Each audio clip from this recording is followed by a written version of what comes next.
there. Media. Well, prepare yourself, guys. Chris with Talking Through the Media is your home for entertainment news by fans, for fans. I'm your host, Chris Fagan. It's Wednesday again, as you know what that means, guys. It's a time for me to mess up. Prepare yourself. It's time for me to mess up the microphone. I was hearing an echo in my ear, so let me try that. Let me pretend like that didn't happen. 3, 2, 1, and I'm back. All right, guys. You guys are in for a treat. We're joined by. I want to introduce you to this panel of Venom watcher. What do we call ourselves? Team Venom 2? What is I don't know. We'll figure it out during the show. But we're Amanda's Team Marvel. Exactly.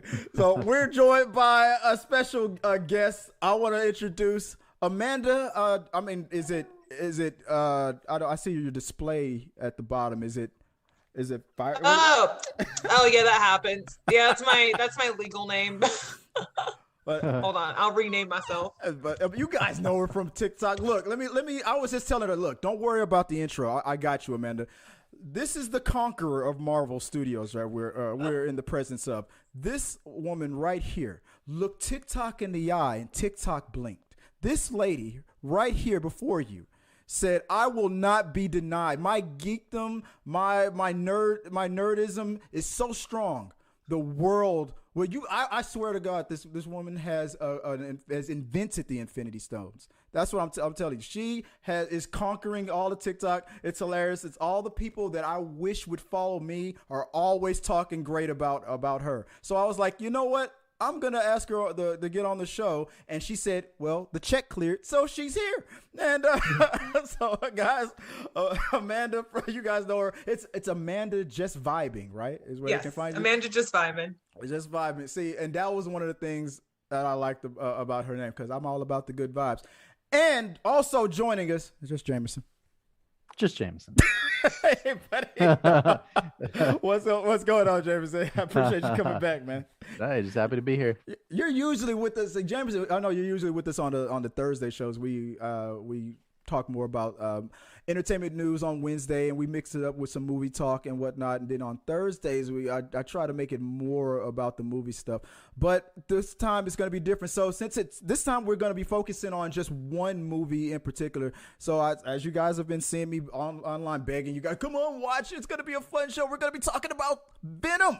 Spoiler review of Venom. So this is an open spoilers discussion of Venom 2, Let There Be Carnage. So we're good. So if you haven't seen it by now, then prepare yourself, because all three of us are going to do a live reenactment of the whole movie.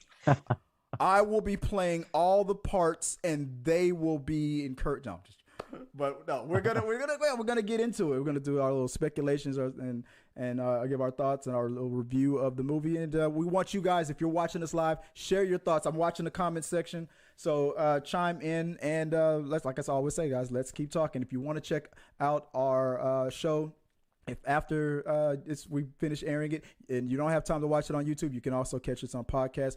We are on iTunes, SoundCloud, and Spotify. So if one of those are your favorite platforms of podcasts, click the button, join it, and say Amanda sent me. So, because I get 5 cents every time you guys say that. We're working out our contract. Don't worry about it, guys. We're worried, but we're gonna get into. Let me try to. If you guys will indulge me real quick, I'm going to try to fix the camera so the display will make sense while we're talking. I'm gonna have Venom in the background, and there. Okay, they can't see what I just did, but you guys can see. I have Venom and Carnage, the poster behind us as we're talking. So no lower third. I know the graphics don't look the same the way they normally do. And like I said, I'm watching the chat. So if you guys can chime in and let me know what you guys are thinking, it's going to display on the bottom right corner of the talk. And if you guys in the panel can't, if you're not watching YouTube while we're talking, I'll let you know if anybody has anything to say to one of us. If they say, "Hey, Amanda, I saw you on TikTok," I'll stop the show and let you know what they're saying. So, gotcha. All right. So now that we know the rules, Venom 2, Let There Be Carnage. Who wants to go first? Okay. What were your thoughts? Alrighty, so I'm gonna preface it by saying that like I got to see it early. I actually got to see it that Monday. Hold on, wait, it's what day was it? I got to see it on the 27th of September. IMAX was awesome. They invited me, and so I saw it as a pre-screener, and I had to hold in all of my spoilers for what felt like forever. How did that how did that feel? I wanted to talk about it so badly. Like my friends were like, "Was it good?" All I could say was that I liked it, and I couldn't say any. I wanted to talk about it so badly, and I couldn't talk about it with anyone except for the people I saw it with. And I was like, "Oh!" So they did have an embargo on it. I think I even reached out to you and I asked if was it you that I reached out to and said, was there an embargo? Did you get that message? Yeah. So I basically just like I couldn't say anything until like other people saw it, like even past that. So like I was just completely like zip mouth, like knowing this information. And like my husband came with me, so he saw it with me. And I was like, I was just saying all these things. And he's just like, I just wanted to watch the movie. Like so I was just nerding out by myself in silence, just like dying for my friends to see it. So overall, I am the type of person I like to go to the movies and I like to be entertained and I like to have fun. Right. So like I'm not always expecting like a cinematic masterpiece. You know what I mean? I like to go to, especially comic movies, like superhero movies. I like to have fun first and foremost.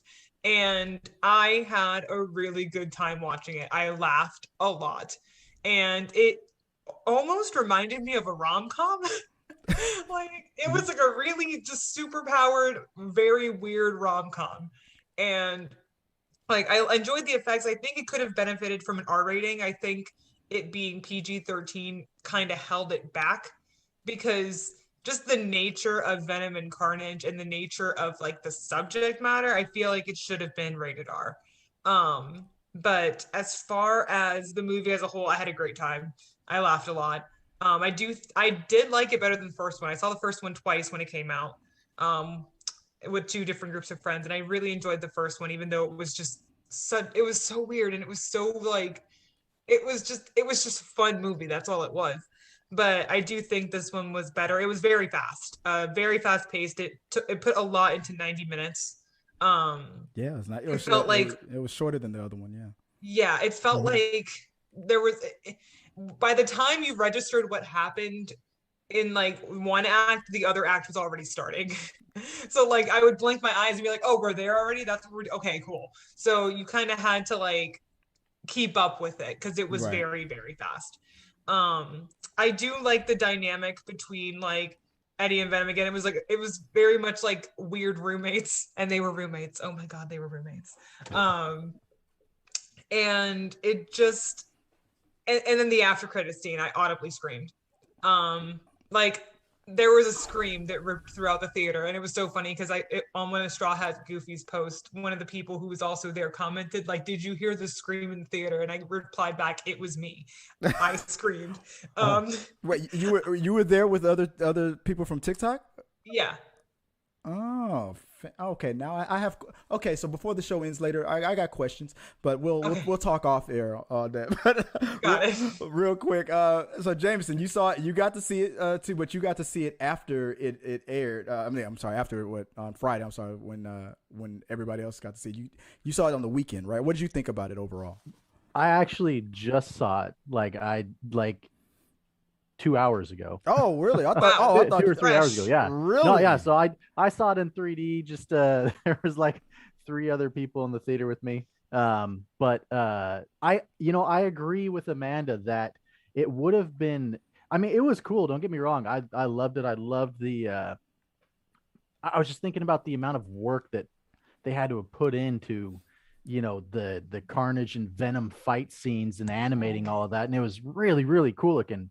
Definitely something they couldn't have done like 20 years ago. Well, but I agree that it would have been cooler if it was a little darker and R-rated. Like it was cool having the humor, but if they could have made it a little darker, because the subject of Venom and Carnage is pretty dark. Well, and especially Carnage. I mean, he said the lines in there a couple times, like, "Oh, I am Carnage," or "I'm going to bring Carnage," or something like that. But I was noticing like all the bodies, like it was just Very bloodless. Yeah, it was there were bodies laying all over, right? But there wasn't blood everywhere. You know, it's almost as if it was PG-13. Yeah. Well, I mean, like you know, a more Mortal Kombat kind of vibe, just blood everywhere. Because it's like you got his name's Carnage, and he's a serial killer, and he's supposed to just wreak havoc. And if I'm thinking havoc, you know, like after he broke his girl out of that facility, and you saw the bodies laying everywhere, I'm like, there's no blood anywhere, and they're still intact. Like he was, you know, like did a tornado in there and stuff. I'm like, you should have seen limbs everywhere, and you know. There was no budget for limbs. Carnage. No budget. There was no budget for limbs. But overall, what did you enjoy it? Oh yeah, I liked it. But yeah, I wish it was a little more R-rated, and I wish it was a little longer too. It seemed like it ended, and I was like, never. She's never. No, but the other one was definitely, if you know, it was longer, they were able to do more with it, and this one, like, it's such a cool story. Right. I feel like they could have added more to it, and we wouldn't have been bored and been sitting there thinking, oh, it's too long, you know, like, yeah, it kind of ended, and I was like, but you wanted more from it. Yeah, because it was cool. Now, one question I do have is, why is Venom so fucking messy? Like, I have a theory about that. I think all that messiness, I think he was just messing with Eddie the whole time. But they live like that. He's making breakfast, and just shit is going everywhere. Here's the argument against that. Remember when Eddie took over? Venom took over Eddie's hands, and he did that from memory. He was able to, like Picasso, just draw what he saw on the wall. Yeah, you can't tell me that he can be that precise. He's that detailed, that precise, that in control. But he's just why is he so messy? I think he was messing with it. What do you think about it? Was Venom just messing with Eddie? Okay, so first of all, if my memory, because you saw it like saw it like a year ago. So yeah, in the first, that's another thing too. I need to rewatch it because I'm the type of person where I watch things for entertainment first, and then for analytics second. Right. So I still haven't seen it a second time. Right. But if my memory suits me correctly, after Eddie moved out from living with Anne, he was also super messy. He was just a mess of a person. But same. But I think it's just kind of amplified. That's another thing too. I love how Eddie always looks like he looks like crap all the time. Yeah, he's sweating the whole movie. That was consistent. I think that's just a Tom Hardy thing. He looks like he's always sweaty and on the verge of a meltdown all the time. He's probably he's probably constantly on set trying not to make the same mistakes he was making on during Mad Max and stuff. Is Charlize here? Okay. Oh, gotta keep it under control, Tom. It's so funny because it's such a different vibe from Mad Max too. I remember I love Mad Max, but I feel like I kind of what Jameson's saying, where Venom's just kind of messing with him. He's just they're both a mess, and then when they're together, it's just an amplified mess. Yeah.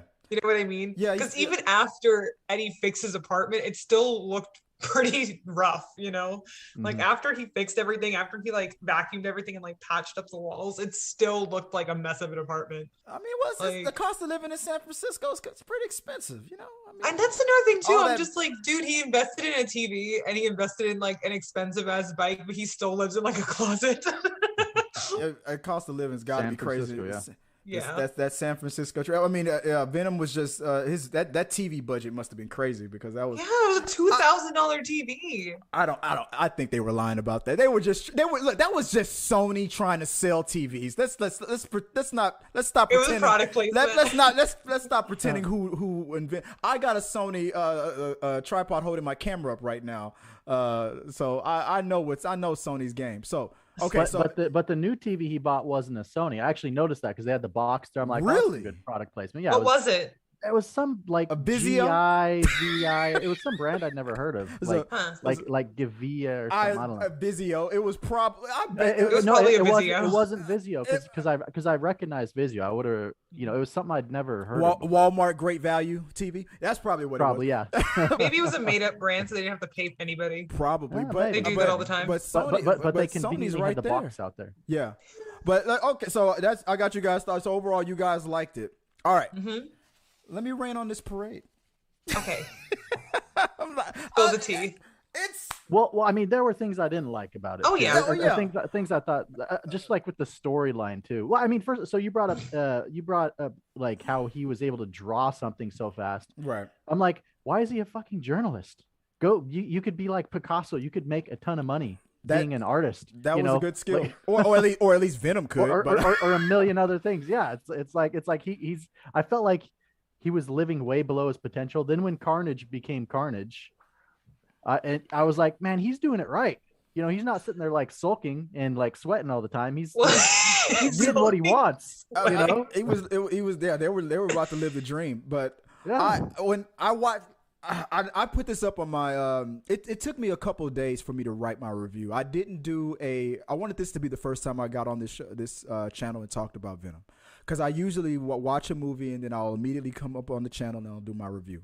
And for some reason, I didn't have the urge to. When on Venom 1, I was with my friend Sean. We saw it. My expectations were low. I kept them low. I was still hurt about what happened in Spider-Man 3. But when I watched the movie, I purposely did not say a word after we watched the movie. After when we walked out of the theater, we went to a space to record our review, and the first words that came out of my mouth was I was pleasantly surprised. And my friend Sean he was shocked at how much I love this movie, because he was expecting me to poo poo on it. Now, I did not hate this movie, Venom 2, but the way I feel about Venom 2 is what I expected to feel about Venom 1. Mm-hmm. It's like it's been, for some reason it was flipped. The things that that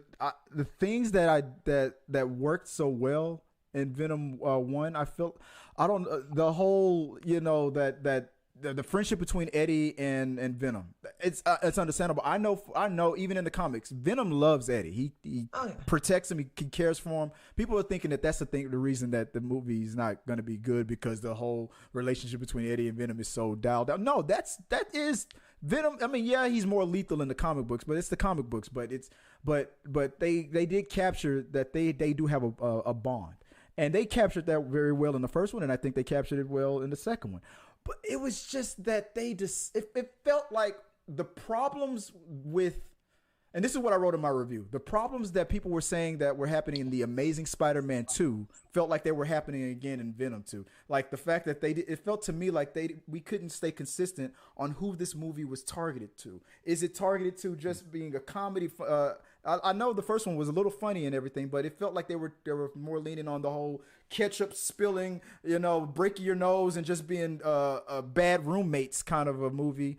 And then at other times it was extremely serious. That reminded me of the problems that I was having with Amazing Spider-Man 2. It was like, who are you trying to make this movie for? Little bitty kids for Sesame Street, or breaking the love of your life's neck because you didn't save her in time? Like, it's like, whoa, everything was like, to me, it was just too jarring. We were getting super, super silly, and then on the top of a hat, we're murdering 50 cops in a prison and stuff. Like it just felt like all over the place. Tonal dissonance. But the other thing that I kind of felt like I had a problem with was what people were complaining about with Sam Raimi's Spider-Man 3. How we were forcing the whole notion of we've been wanting Spider-Man and Venom to fight for so long. I felt like I don't know why I got those vibes again. The problems that we were all saying that were going on in Spider-Man 3, and the problems that people were saying in Amazing Spider-Man 2, I felt a little bit of both of that for some reason in this movie. But overall, I enjoyed the movie. But the things I did not like about the movie was everything with Venom and Eddie. I loved everything else. I loved Carnage. I loved Shriek. I loved everything else. But I did not like Eddie and Venom in this. And it was their damn movie. And I don't know why I did not. But that's That's my quick little review. So you guys in the comment section, prepare to hate on. Bring it on. Come on, nerds. I'm ready for it. Bring the heat. Well, what do you guys think about that? About my. Well, I mean, going back to the whole R-rated thing, like you said, you kind of felt like you didn't know where it was marketed to, and I think part of that is because there were all these dark things happening, but it's like they did them, but they didn't commit fully to them. So it's like you could have gone really dark with it, because she died. She got smashed by the church bell, right? Super. Shriek is still alive. But they didn't really revisit that. It was just kind of like it happened, and then there wasn't. I didn't feel like as much of an emotional connection to this movie as I thought I was going to, and as I had for the first one. And I think a lot of it was just like the character development and then things happening. And it's like they didn't, there should have been more gore, more things where like you feel it. And going to Squid Games, it's like I just finished watching Squid Games, and it's like had very. We're not talking about Squid Games yet because Amanda hasn't seen it. Yeah, not yet. But I mean, just finishing watching that and the level of writing and the gore that was in that, like that took you to places. And it's like then I came and saw this, and I'm like, okay, it was a good, goofy action movie. Yeah. But I was hoping there would be more of a relationship building with Brock and what's his name? Carnage. Cassidy? Cassidy? Yes, Cassidy. And like they interacted a couple times, but it wasn't enough. And Cassidy was like, "Well, I just wanted you to be my friend," but that part was understandable, but at the same time, it felt weird. Yeah, me. I don't know why. Let's lean in on that. I kind of want to talk about that too. That was one of the things I was going to bring up that was kind of off to me, because that was one of the things where it's like all I wanted was your friendship, but it's like, but at the same time, y'all weren't close enough to be friends. You know what I mean? Dude, I don't know you. You're a serial killer, and you bit me. I'm not going to be your friend. So they should have built that more, and they should have had more dialogue leading up to that, where it's like, I want this, but then that kind of did come out of the blue because they didn't develop it earlier on. So it's like you could have had an extra 30 minutes making it darker and having more interaction with them, like on a human level, before all the fighting. A better example of like a serial killer versus like good protagonist relationship would have looked like Silence of the Lambs, basically, where it's like you can kind of see that mutual understanding between Clarice and Hannibal, where it's like, Hannibal's an awful icky person, and like Clarice is obviously trying to bring down someone else with the help of Hannibal. However, they still have this kind of understanding with each other. Right. They should have kind of went that route if they wanted us to believe that Cassidy wanted to be Eddie's friends with Eddie. Yeah. Because other than that, we just got Cassidy being a freaking jerk to him, basically, like all the time. There was no fondness, and that's the thing. There needed to be fondness. There needed to be some kind of mutual respect between the two, despite the fact that they were enemies. Exactly. That's what it was missing. That whole line made no sense to me, because that's where an extra, like you said, 15-20 minutes of constant like solving of the mysteries, like you said, perfect example, Silence of the Lambs style, that and more interactions. But every time, for the little times that we did see Venom and Eddie and Cassidy interact, just like Jameson said, it was too short for one, brief. and it was very brief, and each time it was constant. There was, forget the cage that was between them. There was no like, Eddie didn't respect him as a human. No. He's just getting an interview from a serial killer. There was no moment where we got Cassidy's past story, and real quick, the way they quickly and briefly gave us his past story was done perfectly. I love the timing of the animation part. That was perfect. That was a really cool sequence. But it wasn't. But we didn't get enough of a moment where Venom, where Eddie could hear something that Cassidy would say during those interviews, where Eddie would go like, huh, or something like, or like, okay, I see, like kind of like understand Cassidy in a small little brief little human way. to make that line make sense at the end. It was just, I needed a friend. Like, why the fuck did you bite me? Like, what the fuck? Like, They should have gone in more on the fact that both Cassidy and Eddie are from families who didn't really love and support them. They could have gone there. Been the bonding point. They brought it up and then they did nothing went with straight it. past it. Exactly. They went straight past it. Yeah. What they should have done is gone in on that and been like, hey, your dad like didn't like you and didn't want you because of like the loss of your mother, and my parents felt the same way. They thought I was a monster. They thought that I was the source of all their problems. They needed to bond over that, have the mutual understang and respect over that, and then I would have bonding over their similarities. That would have like I would have more so believed that like Cassidy was ultimately looking for friendship despite doing it in a very twisted serial killer fashion, basically. Yeah. And what's it, real quick, Granda Legend says she has majestic eyebrows. You're getting compliments on your eyebrows right now. Thank you. I did nothing to them. Majestic. I'm wearing no makeup right now. I never get complimented on my eyebrows. This is my channel. I've been doing this channel for years. No one ever compliments me. Nobody ever says, "Hey, Chris, you look very well rested today." Everybody always gets on this channel and goes, "This guy again?" That's all they say to me. I don't get it. That's why I have guests on this show, because people just hate you, bunch of haters. I don't know why I did to you. Because I'm always talking shit. That's probably why. But moving on let's go to the topic real quick. Like, what did you guys think about who else we want to talk about real quick? Shriek. We brought Shriek. Well, I do have one thing with the so that theme that they were bringing up. To me, that was one of my big takeaways from it was that they could have done more talking about with and they could have done it through building the relationship through both of them, in the jail cell. But they brought it up, and I feel like the director, whoever the writer, wanted to make it kind of a theme about mental health and how we treat people, and how not Eddie Brock, I keep forgetting his name, but Carnage, basically how he was a product of his environment. Mm-hmm. And they touched on it lightly, but what I thought was interesting is, I don't know if you guys have seen on Netflix this series called Monsters Inside.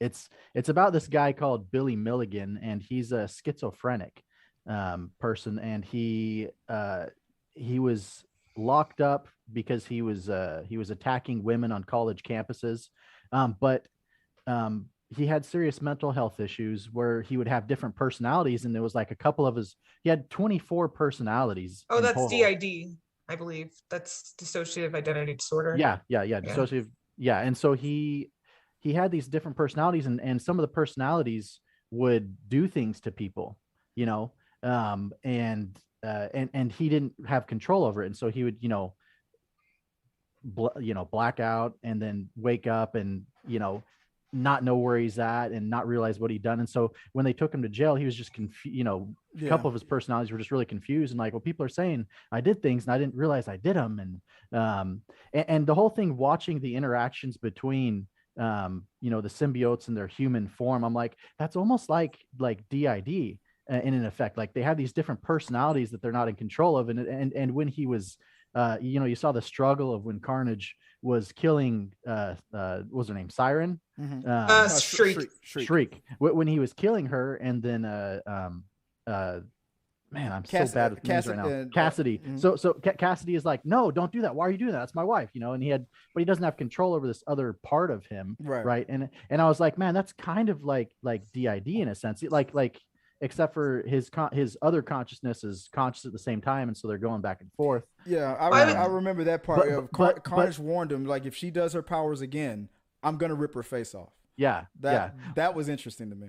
But he still didn't have control over it, and so he's trying to he appreciates the powers, and what they're doing for him, but then he's at odds with them too. And the whole time I was thinking, I'm like, man, this is kind of like Billy Milligan, and the reason that Billy Milligan developed all those personalities was from trauma in his childhood. He was severely abused, and so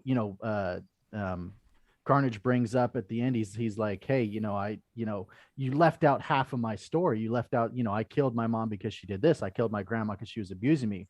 It's like, all this stuff happened to me, and all, and then they locked me up in this house with these kids. He's like, I turned out bad because, I was beaten and well, not just the system, but his upbringing, the trauma from his family, his grandma, his mom, his dad. He's like, I did these, like, I wasn't just, doing them for no reason. Like I snapped and did these things because of that. And then they locked me away in this place. And it's like, basically my family and the system kind of, like I'm a product of that in a lot of ways. And the system screwed up and they just kept me like that. And then they're going to, just get rid of me at the end of it. So it's like, I feel like maybe the director and writer wanted to make that a theme, but then it was kind of just, it popped up. It was there for like 15, 20 minutes. And then it's like, okay, we're just going to, go back to the action again. Right. But it's like they could have made it more like that with some really good writing, really talked about, social issues. But it was just kind of there. And it's like, okay, brought it up, going away. I do believe, because I'll kind of like interject with that also, is that I believe that a lot of the time, especially with mental illness, because in real life, at least, mental illness it tends to make people with the illness victims more so than the perpetrators. So again, DID is a trauma response. You cannot have DID. I'm not a licensed anything, but from what I've seen from people with DID, from what I've seen from what they've talked about on either their pages, their channels, their anything, is that it is a trauma response, and you can't have DID without some sort of trauma that happened to cause this to happen. And I think something that the reason why probably they didn't go in on that is because you can run into the Shyamalan issue, and I call it the Shyamalan issue, in which you villainize mental illness rather than what causes the mental illness, or rather than like the actual mental illness itself. Because again, in real life, people with mental illnesses are much more likely to be the victim than they are to be the perpetrator. So people with DID typically aren't violent. That's kind of a rumor that some, I'm not saying that none of them are. I'm not saying that like everyone is the same, but the majority of people with schizophrenia, which is not DID, or DID, are not going to be the violent ones. They're going to be the victims of people who are violent. You know what I mean? People who are abusive. So I think the reason probably they didn't go completely into that is because they didn't want to run into the Shyamalan issue, in which the secret ingredient was my multiple personalities are evil. You know what I mean? Because that could run into a lot of issues in itself, in which you demonize mental illness rather than kind of actually having a nuanced approach to it. So that, like, it's one of those things where you have to be very, very, very delicate with how you handle those subject matters, because you can very easily run into offensive territory. If you kind of just go willy-nilly with it was my evil second half all along. Because at the end of the day, the symbiotes, the aliens, they are not a separate personality per se. They are a separate entity forming symbiosis with another separate entity. So it is not like Eddie Brock split into two. It's Eddie Brock and Venom basically sharing the same body. It's them being weird roommates more so than it is a metaphor for mental illness. You know what I mean? Weird roommates with that are very, very messy. I don't know. Very, very messy roommates. And like, that's another thing too. That's with another thing I kind of wanted to talk about was what I did like was kind of the what's it called? Words. It's not a mirror. It's they kind of like the compare and contrast between the relationship between like Cassidy and Carnage. The yin yang, the parallels. The parallels. Okay. The parallels. The relationship between Eddie and Venom, and the relationship between Carnage and Cassidy. Because they even stated themselves where it's just like they're not symbiotic, they're not working together, and that's why like they're losing basically. Because they are not a good pair. And so, and you also see that with when it comes to Shriek and Anne too, and I want to talk more about Shriek too right now.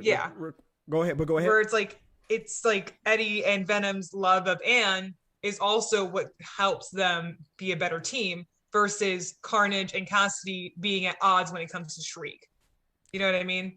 So like how Shriek is like it inhibits Carnage and Cassidy versus Anne, who empowers both Eddie and Venom. What do you think about Shriek though? Do you think she's alive?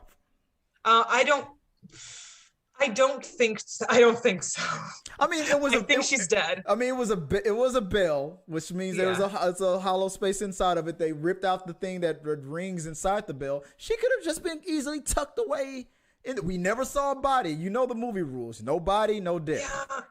Yeah. I don't know, but at the same time, I don't know how they would bring her back. You know what I mean? I don't think there's a need to. I feel like if the movie does well, I feel like this.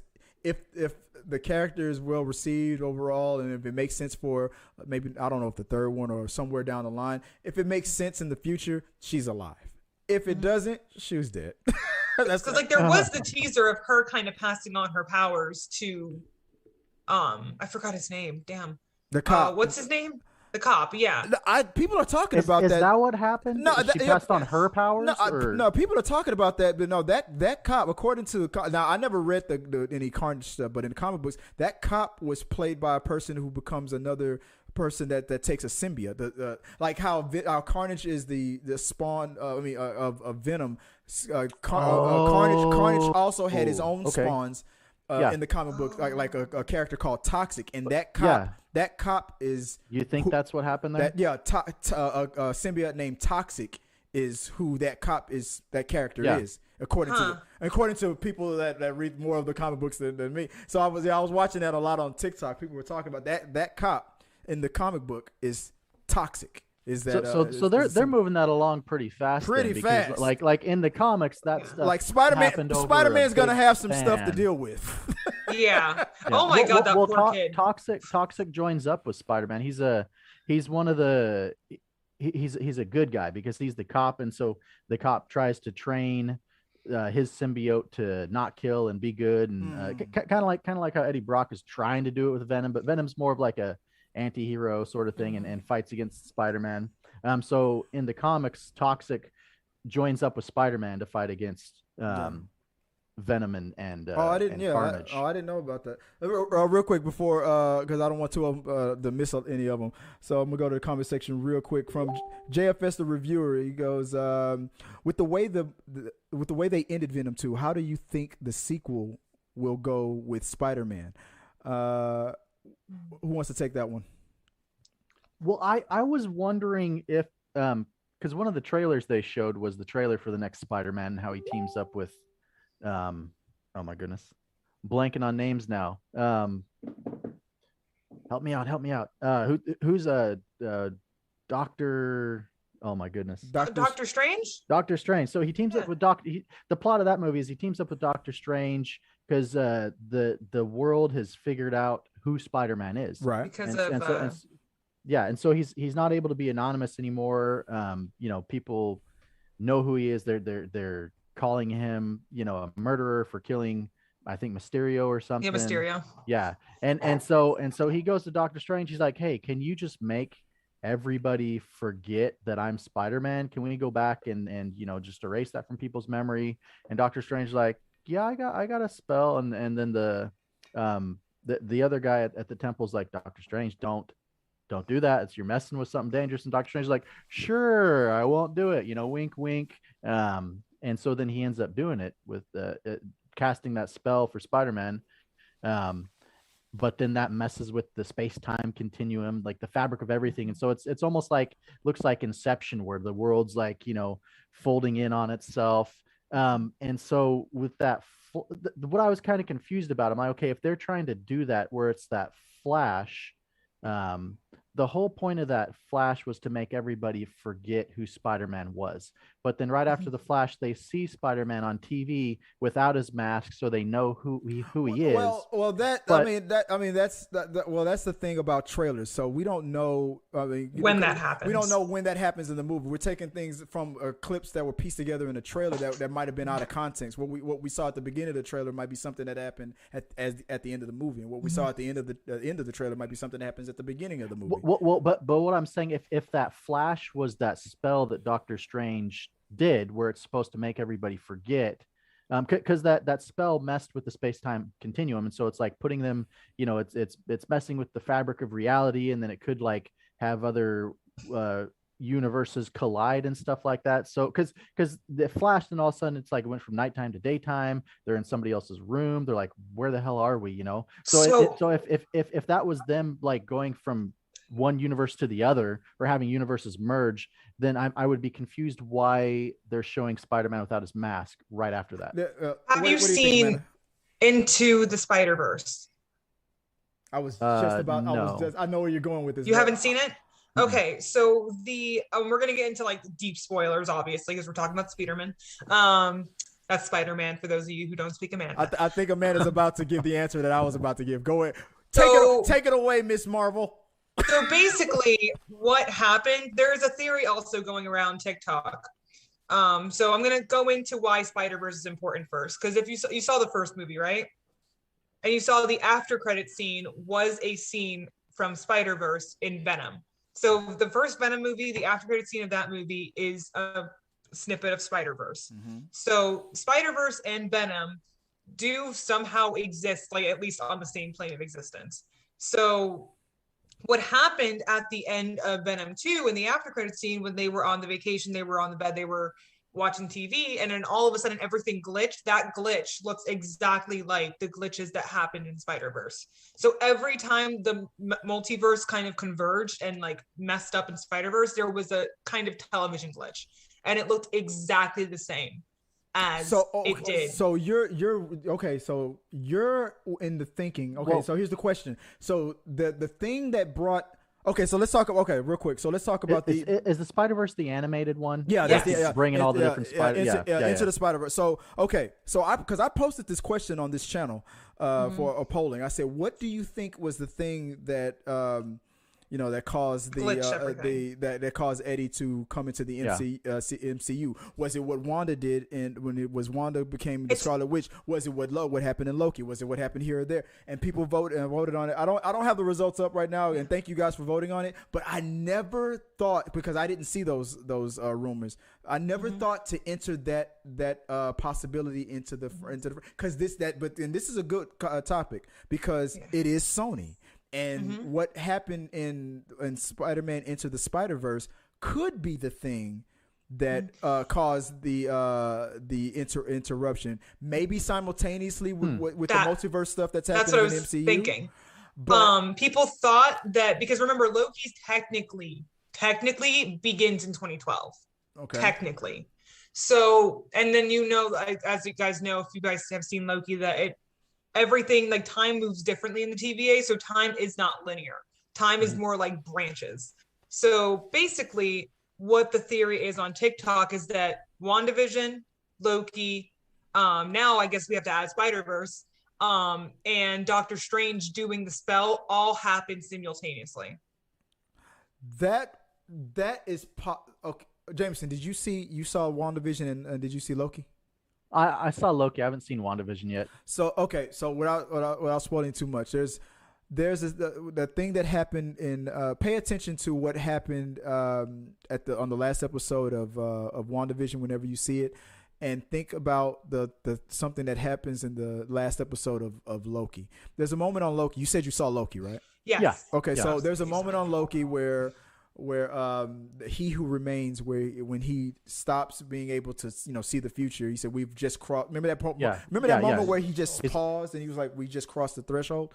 Yeah. Okay, so on the last episode of WandaVision, at the exact same time, now this is too much of a coincidence to be a coincidence. Yeah. At the exact same time, that was when you haven't seen WandaVision. I don't know if you care if I spoil it or not, but something happens at the last episode of WandaVision at the exact same time as when that happened at the last episode of Loki. So, and that's what we're talking about. Could it be what happened in WandaVision? Could it be what happened in Into the Spider-Verse? Could it be or could it be Doctor Strange's spell? Or could it be all of it happening at the exact same time? I'm more thinking that it's Doctor Strange's spell, but I'm sorry, what do you think, Amanda? And then in Loki too, if you look in the background, in the windows where it goes out and you see all like the galaxy looking stuff, it starts turning red at the same timestamp as what happens in WandaVision. So red starts to spread out throughout the timelines as well. Oh, okay. That indicates WandaVision. So to me. So again, what I think, what you said, what I think what happened specifically with Doctor Strange and Peter, because remember, Peter started talking during the spell. He started interfering, and he started to basically like modify how the spell worked. And then like Strange even told him, it's like, you're messing up the spell. You need to stop talking. Yeah. So what I think, instead of making the world forget that Peter Parker was Spider-Man, he just messed up the I spell think what it instead. did was bring all the Spider-Man because like we see at the end of the trailer too, we see Alfred Molina's Dr. Octopus from the Sam Raimi trilogy. Mhm. We also hear the Green Goblin laugh and see the pumpkin bomb. We see stuff coming from other universes. Apparently Jamie Foxx is going to be in as what is it, Elektra? Apparently he's going to come back, which is from the Amazing Spider-Man universe, right? Yeah. So what I think happened is that at that moment also, it just kind of brought like all the Spider-Men into one. Well, they explained that in Spider-Man into the Spider-Verse, the reason why all those Spider-Man related, Spider-Man people came from those other universes into that movie is because when Spider-Man tried to stop Kingpin from doing what he was doing, I think like the machine that he was using, I think didn't Spider-Man interfere with it, and it zapped him, and that's why it was able to reach out to all the others Spider-Man in those other universes and pull them all together, because that Spider-Man, that energy was flowing through that Spider-Man, and it reached out to. I need to rewatch Spider-Verse. It's been a while since I'm trying to remember the. It's a weird. Behind it. I'll buy it only for the fact that MCU and Sony are about to end their deal.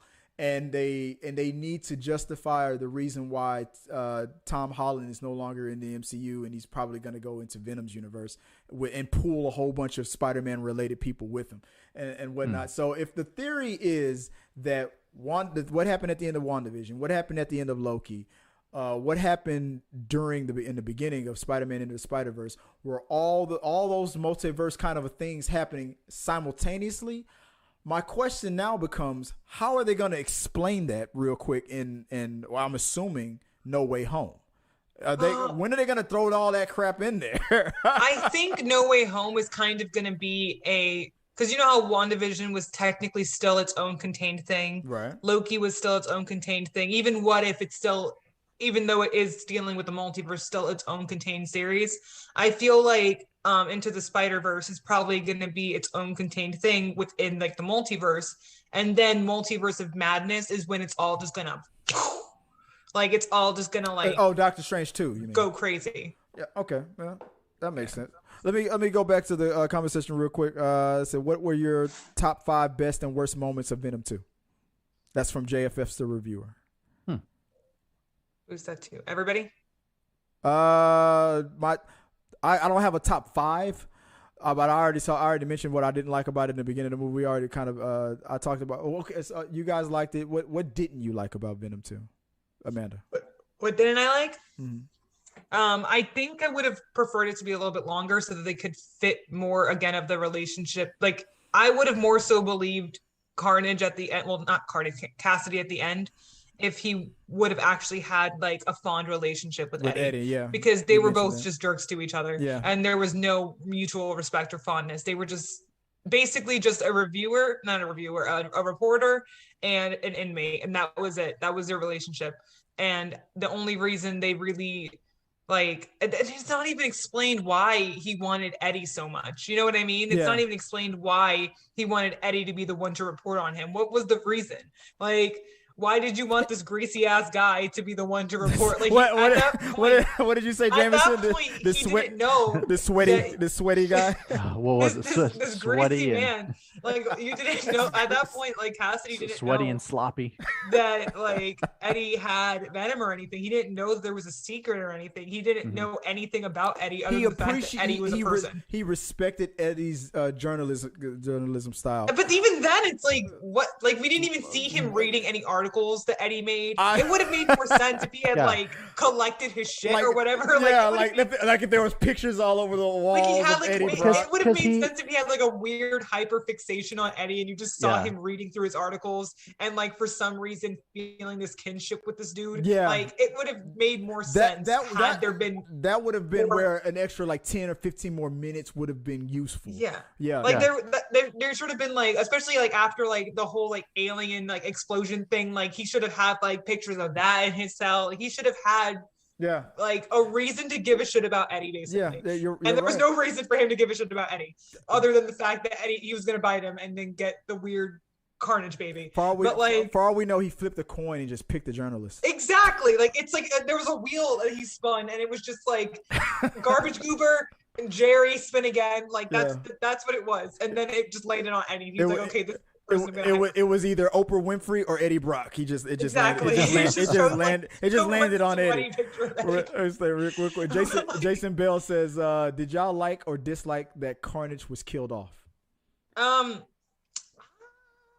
I feel that's another thing too, where it's like I feel like there should have been like a more explanation of Carnage, especially if like you're not a comic reader. Because like I know of the comics, I do not actively read comics. You know what I mean? I know of them. I know storylines that happen in them, but I am a movie watcher. I like to watch the movies. I like to watch the series. Right. So I think if somebody's going in blind and they're just kind of like, okay, well, what was the what? Like, it just kind of seems like he came out of nowhere. You know what I mean? So I feel, especially since like he calls Venom father, so obviously like that's his dad, and Venom doesn't really seem to give a shit that like he had a baby. That is a like, red one. Like he doesn't. He just kind of like he's like, oh shit, that's a red one, and that's all he does. That's the only thing he acknowledges. He doesn't acknowledge the fact that like that's his son. You know what I mean? Venom was like a deadbeat dad. He's like, holy shit, that's a red one. I'm gonna go. Like, I'm gonna go to the store and I'm gonna go buy some milk. And he never comes back. And he never returns. He never returns. Eats his son like the guy that that painting of the god eating his like children. Yeah, that was Venom in this movie. Because like at the end of the day, like I saw that, I'm like, okay, so obviously Carnage is kind of salty about Venom being his dad, and Venom does not really care. Like Venom is just kind of like, oh, it's a red one, I don't really want to fight it. Like it's kind of scary. Venom's got more things to worry about with trying to get Eddie and Ann back together. Why do I got to deal with this red dude right now? What the fuck? This red dude. Like, he made the red dude though. That's it. Well, so here's the question. Do you think? What do you think, Jameson? Amanda, what do you think? Now, okay, he kills Cassidy. Okay, but he kills him by doing what? He ate his brain. He ate his Carnage came from Venom. So, and then he reabsorbed Carnage. So somewhere deep inside of Venom's DNA is the brain, or a lot of the DNA of Cassidy and Carnage. Can Carnage come back? Can Cassidy and Carnage come back? Well, I know in like the comics, like I know that like Venom has other kids that are not just Carnage. So I don't know how they're gonna play it in the movies though. I mean, I kind of laid out the blueprint. I mean, he's got with the whole. That's why I was purposely talking about the DNA stuff. I feel like Woody Harrelson. If like I'll put it like I said about Shriek. If the fans receive it well enough, if it keeps crushing into the box. Woody Harrelson lost his head though. I feel like that's kind of hard to come back. And lost his head to Venom, absorbed by Venom, and digested. So the DNA is still there technically. I know, right? They don't really show that with anybody else he eats, though. But nobody else that he ate got a symbiote. Yeah. But the symbiote also came from him, so wouldn't that just be re-eating a part of himself?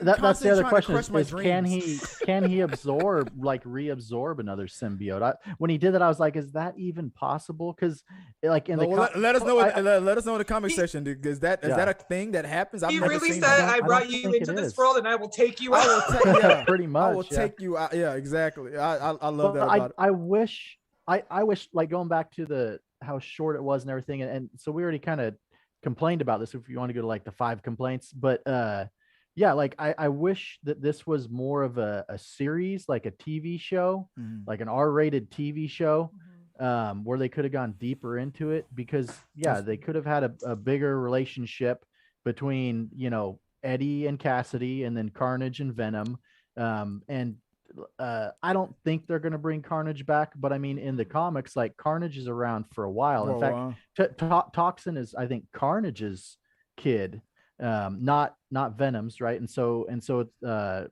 and then they, like I said, Venom and Carnage end up teaming up for a bit to fight against Toxin because Toxin's even more powerful. So the way it works, I guess, in the symbiote world is each child is more powerful than the father. You evolve and become the next generation is usually stronger.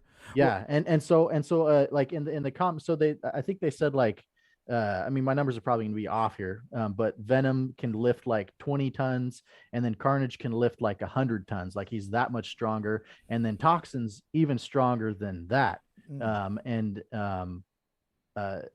so it would have been interesting to see like the development between all the different symbiotes and I see what you're saying. Yeah, which is probably why it would biting his head off. Yeah, which is probably why it would make sense that he would want to get with get on to Spider-Man's body, because Spider-Man's human body is already strong. So that's maybe that they're doing that whole Spider-Man Eddie story in reverse though, if you think about it. That's another thing too, where it's like we see that at the end of the movie, it's kind of clear that Venom recognized that Peter. You know what I mean? I don't think so. You don't think he did? A lot of people are saying that. I just think that okay, so when I first saw the movie, I didn't think of is maybe what happened in the end of the Spider-Verse is the reason why Eddie was pulled into the MCU, or Doctor Strange pulled him into the MCU. One of the things that I thought maybe it was a combination of all those things, maybe. And one of the things that I think made it more was when Venom, because remember what Venom and Eddie were talking about. I can show you a bunch of other things in this universe that I've seen that would fry your brain, but let me give you a little piece of it so you can see what I'm talking about. And the second he did that, I think that kind of started to tap into what maybe Doctor Strange was doing, or Wanda, or whatever, or the Spider, that started to interfere and tap into it. Maybe like now I'm thinking more into the Spider-Verse stuff. Maybe that's what it was. Would that also imply that Venom is like interdimensional as well as like able to go to multiple worlds? Exact. For all we know, maybe this is an alien entity that. True. Okay. In the comic book, he's just a big slime ball but scientists all agree that if we ever meet aliens, if aliens ever come to our world, they are we know for a fact that they are going to be more advanced than us, because they were right there off the bat. They have ability to go from one planet to another, and we don't have that. We haven't. Our science isn't that strong yet.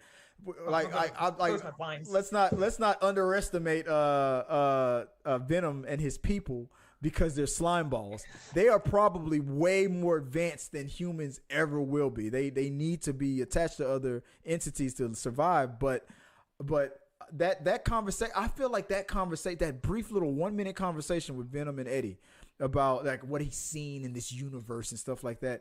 It'll fry your brain if I showed it all to you, but let me give you a little taste of it.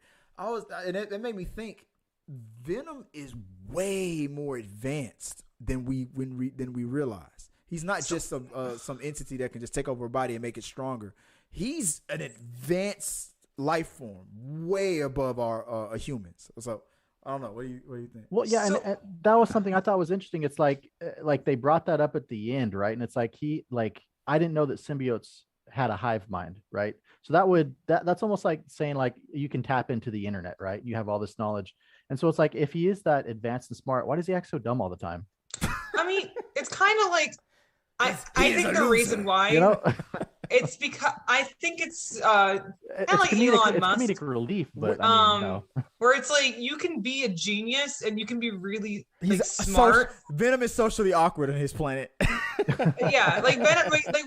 We have to remember that Venom is a loser where he came from. Exactly. Like Venom is like he's the Windows 95 of the yeah. He's the what was it? The really bad he was Windows Vista. Yeah. Windows Vista. That's what. If the symbiote was not the most advanced where he came from. If symbiotes were social media, he's MySpace. Not even MySpace. He's probably like I don't even, AOL or something like he's that. like AOL like messenger chat. Like Yeah.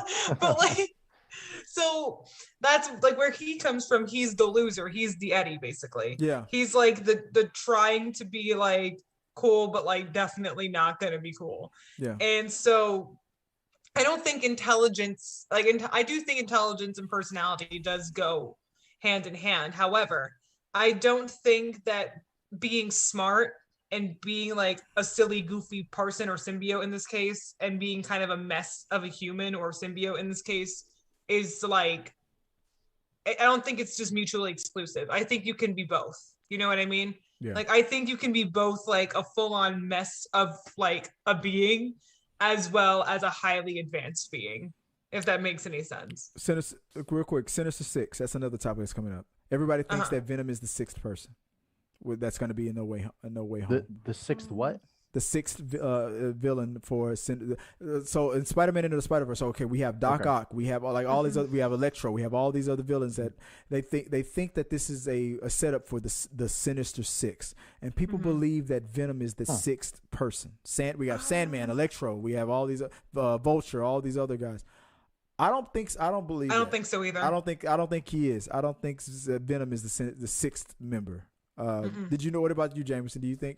Did you know anything about that, or did you? You're not. I have no idea what the Sinister Six is. Yeah, Spider-Man's main villains, they usually come together. Basically, just like Sinister Six. There's a Sinister 60. There's a Sinister 7. But it's just mostly a team up of Spider-Man villains. They think that that's what we're about to see in No Way Home. The team up of all these villains. I think he's more so going to take up the lethal protector role than he is going to be like in the Sinister Six. I think him and Eddie are kind of just like the package deal that go off together, and that's it. You know what I mean? I don't think they're adding anybody else to their vigilantism, I guess.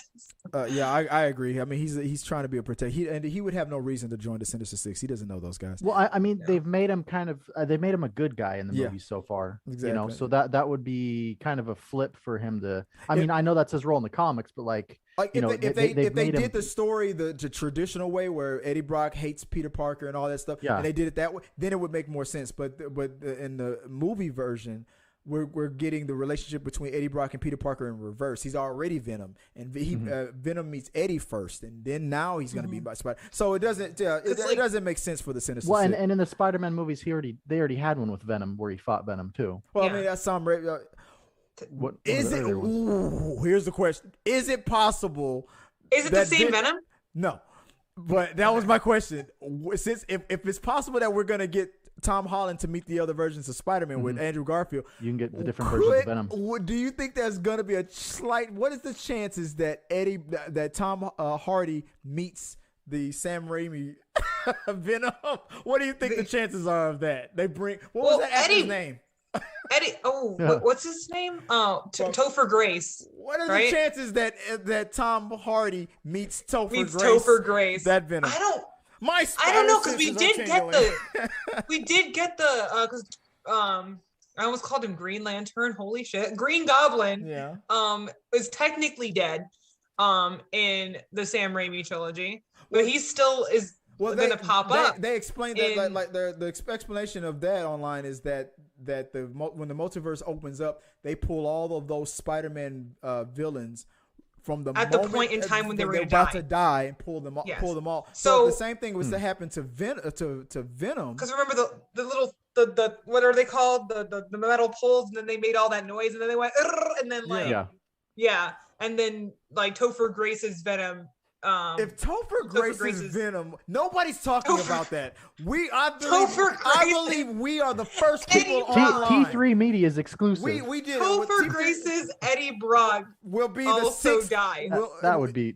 will be the sixth member of the Sinister Six, and that's when Eddie Brock goes, no, fuck, like just like you said in Venom 2, fuck this guy. It's gonna be Tom Hardy versus Topher Grace's Venom. But that also implies like, but here's the thing: if Venom technically, I'm just assuming here, I'm not like being like this is the facts. Like I don't know.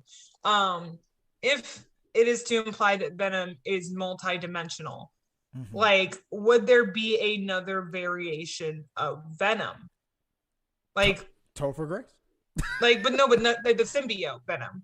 Like not because Venom is still a separate entity from Eddie. He's still they're just they're just weird roommates. that makes sense because if there are multiple Spider-Man, if there are multiple Electros, or there are multiple Iron Man, there should be multiple Venoms. I still kind of like, but there was kind of a familiarity. I feel like he was familiar with like Spider-Man though. At least Spider-Man, maybe not Tom Holland Spider-Man, but a Spider-Man. So I'm trying to understand your question. Do you think that every symbiote, every version of Venom in every universe is still the same Venom? Not there is no variant of these symbiotes. Is that your question? I guess so. Are there variants of symbiotes? That would be. I know what you're getting at, but that would be very sci-fi and hard to explain in a movie. Like they would because really. What I'm not understanding is why he was so fixated on Spider-Man. You know what I mean? Yeah.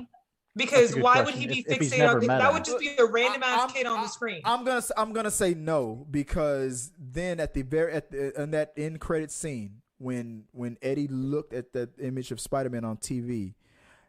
He would have because what Venom now knows, Eddie knows, and he would have recognized him. I don't think he recognized Spider-Man. So even if is there a Peter Parker in Eddie's universe? Is there a Spider-Man at all? No. Okay. So because that's what I thought your question was. I thought you were saying that is it possible that Tom Hardy's Venom could be connected cosmically to the Spider-Man 3 Venom, like all the Venoms in every universe are mentally connected. I thought that's what you were saying, but that could also be a possibility. I don't think that's gonna be because I don't know. I don't think Venom recognized Spider. I think he was fascinated about what he was seeing.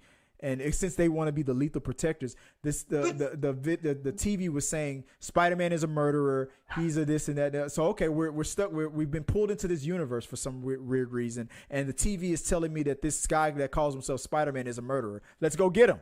I think that's what's gonna happen. That could be possible. Yeah. Oh, and by the way, the part where I screamed was when J. Jonah Jameson popped up on this TV. As soon as I heard his voice, I was like, ah! What do you got? Okay, real quick, let me go back to the comment section real quick. Let's see. Jason Bell, did you okay, we already read that. Dyer, he's in the chats. He's saying that was me with Shang. He says that was me with Shang-Chi. I saw it 2 weeks early and wanted to talk about it so bad with people. Oh, back when Amanda was talking about how you couldn't talk about the embargo. Yeah, the embargo lifted on Venom the same week that it was released. That's usually to most people who go to pre-screenings, that's usually a sign that a movie might be bad. But what I heard later was that Sony because of the way it was received by critics on the first one, but it was loved by the audience on the first one. The reason why they didn't allow critics to talk about it on the right before the movie was released was because they wanted to cater to the audience more than the critics. But I thought, me personally, I thought that was a mistake. But Jason Bell also says, I hate that Carnage was made from a bite. He hated that. Yeah. I thought that made sense. I thought it made sense. I thought it made sense. I liked it. Given how little time they spent on their interaction before, it made sense. But like I said, going back to the whole, they should have interacted more, throughout the movie. Yeah, I agree. I agree. Would that always happen? It was just kind of rushed. That is a good question. Would that always happen? All you have to do is bite Eddie. If Eddie gets bitten again with Venom still in him, would that make another weird Venom baby? Would that always happen? So Venom is now a sexually transmitted disease. That's all I'm saying. Venom's an STD. Yeah, Venom is Venom 3 STD. You already hear. There's a clip. there's a clip that's gonna probably be on Amanda's TikTok. I'm gonna ask my friends, be like, "Yo, if Venom, if anybody else bites Eddie, will they get a mini Venom?" Yeah. Well, here's a question I had too. Going back to the hive mind thing. If they're all a hive mind, wouldn't Venom and Carnage be able to read each other's minds and see From- where they're at? No, well, from what I think from whenever they separate, they eventually become two. I don't think there's a mental connection like that, because like from the cartoon on Spider-Man the animated series from the 90s, when Peter Parker rejected Venom and then that the symbiote found Eddie was instantly blessed with the knowledge of everything that he was able to read from Peter Parker's brain when he was absorbed with Peter. So Eddie instantly knew who Peter Parker was because Venom told him. So I think there's only a connection when you're physically, connected. But like across bodies, I don't think there's a connection. I don't think they can. Well, but I mean, like a hive mind. If you think of like Ender's Game, right? Like all the bugs are connected by a hive mind. Yeah, like right? like the way like bees and ants. And Yeah, stuff. I know what you mean. Yeah, But I don't think so. When he brought that up, he's like, it's like he could see into all the different minds of all the different symbiotes across the universe, and he's like, your puny mind wouldn't be able to handle all this, and so I'm like, if there really is a hive mind, like, I think what he was talking about was his own experience. Was his what Venom was able to has experienced throughout his travels through space. He wasn't talking about like if I connect you to the hive mind. I think he was like, if I show you what is stored in my memories, your puny human brain couldn't handle it. My symbiote brain can absorb a lot more.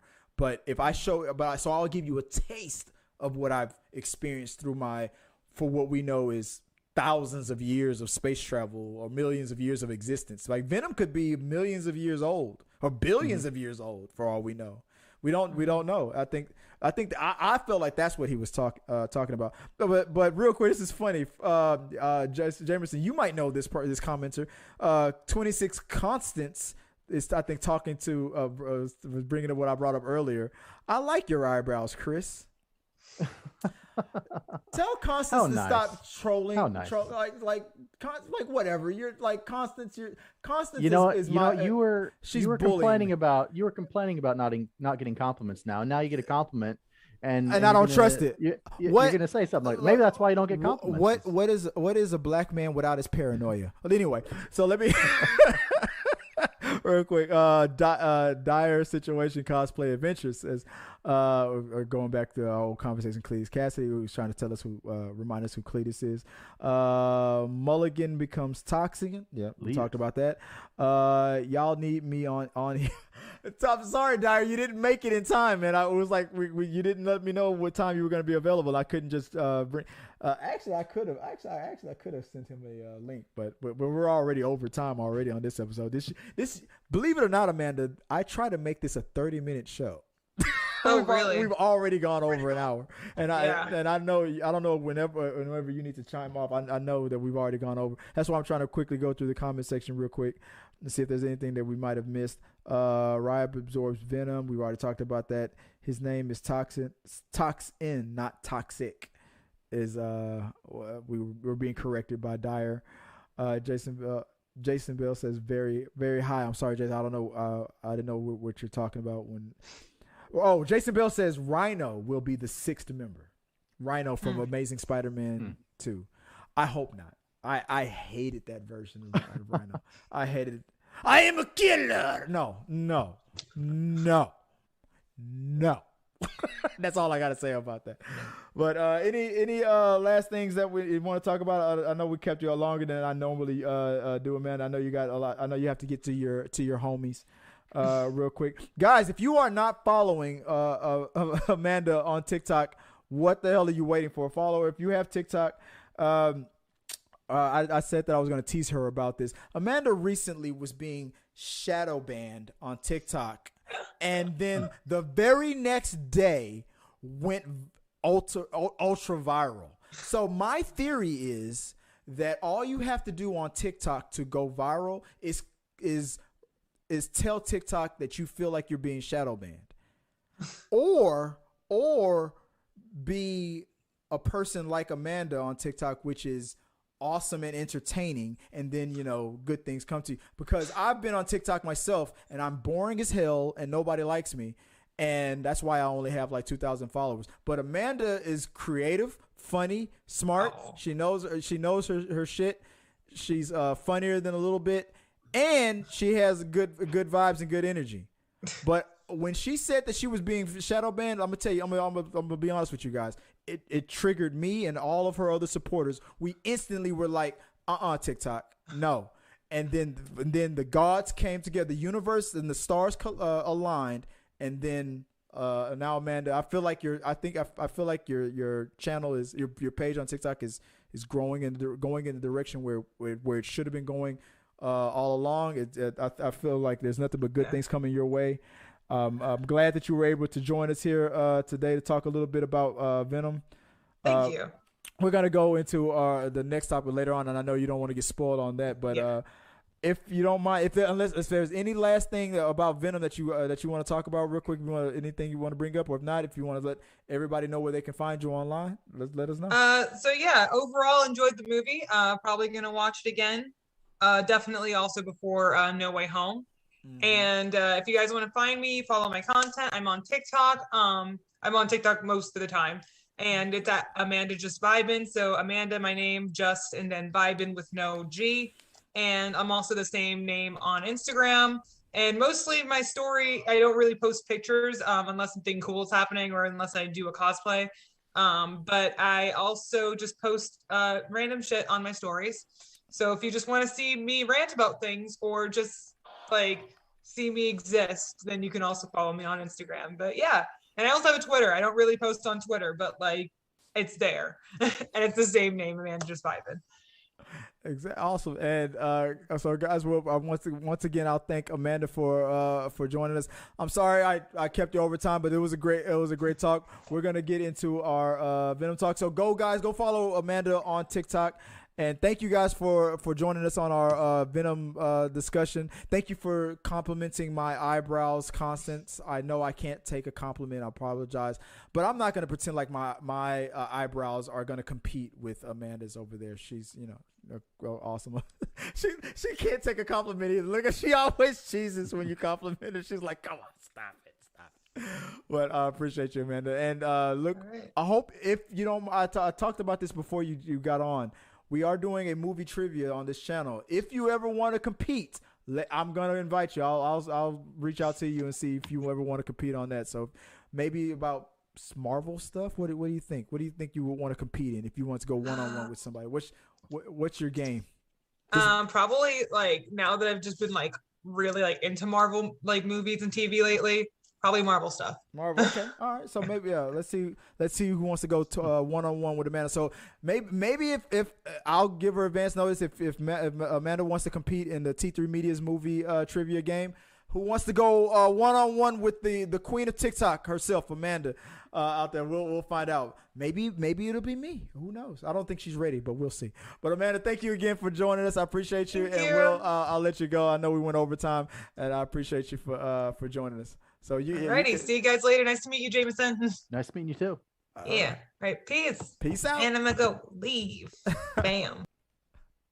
All right, guys. That was Amanda. We did our Venom talk. And well, James, real quick, do you have anything else you want to mention about Venom before we move on to the next topic? No, I mean, like I was saying, it was a good slapstick action movie. I just wish it was a deeper show like the one we're about to talk about. All right. Yeah, I understand. Yeah, I wasn't gonna watch. So let's move on to the next topic, which is Squid Game. So you know what? I wasn't gonna watch Squid Game. Let's see. I'm trying to pull up a picture. See the new background here? I was trying to pull up a picture. I didn't have time to set up the graphics and stuff like that. Oh yeah, you switched your background. Oh, okay, I see what you're saying. I was trying to set up mine so we could talk about it. I saw Squid Game. I just finished it a couple of days ago, and I was fixated on the fact that I wasn't gonna watch it. I was like, okay, whatever. I'm not. People were recommending it to me, and I was thinking, okay, is this just because what's that pop group that's popular now from Korea, BTS? Is this just more BTS fans trying to get me into what's going on? But I'm not gonna lie. When I saw the trailer and I saw what it was about, I was like, holy this. Now, usually back in the day, like movies like this or TV shows like this, that we get an American version of it. This does not need that. I have a theory on if they're gonna do a season 2. I already know they are. Well, yeah. Did you see the article I sent you? No, I did not. I don't read your I don't okay. read your mail. What did you say? Cold, man. No I'm not going to compliment your eyebrows now. What happened? Was that they already greenlit a season 2? Well, yeah. I mean, they. Let me see if I can pull it up here. I sent it to you. If you want to throw it in the little box and put it on the screen, it's on the Facebook chat. But basically, it's the one from Forbes, where it says.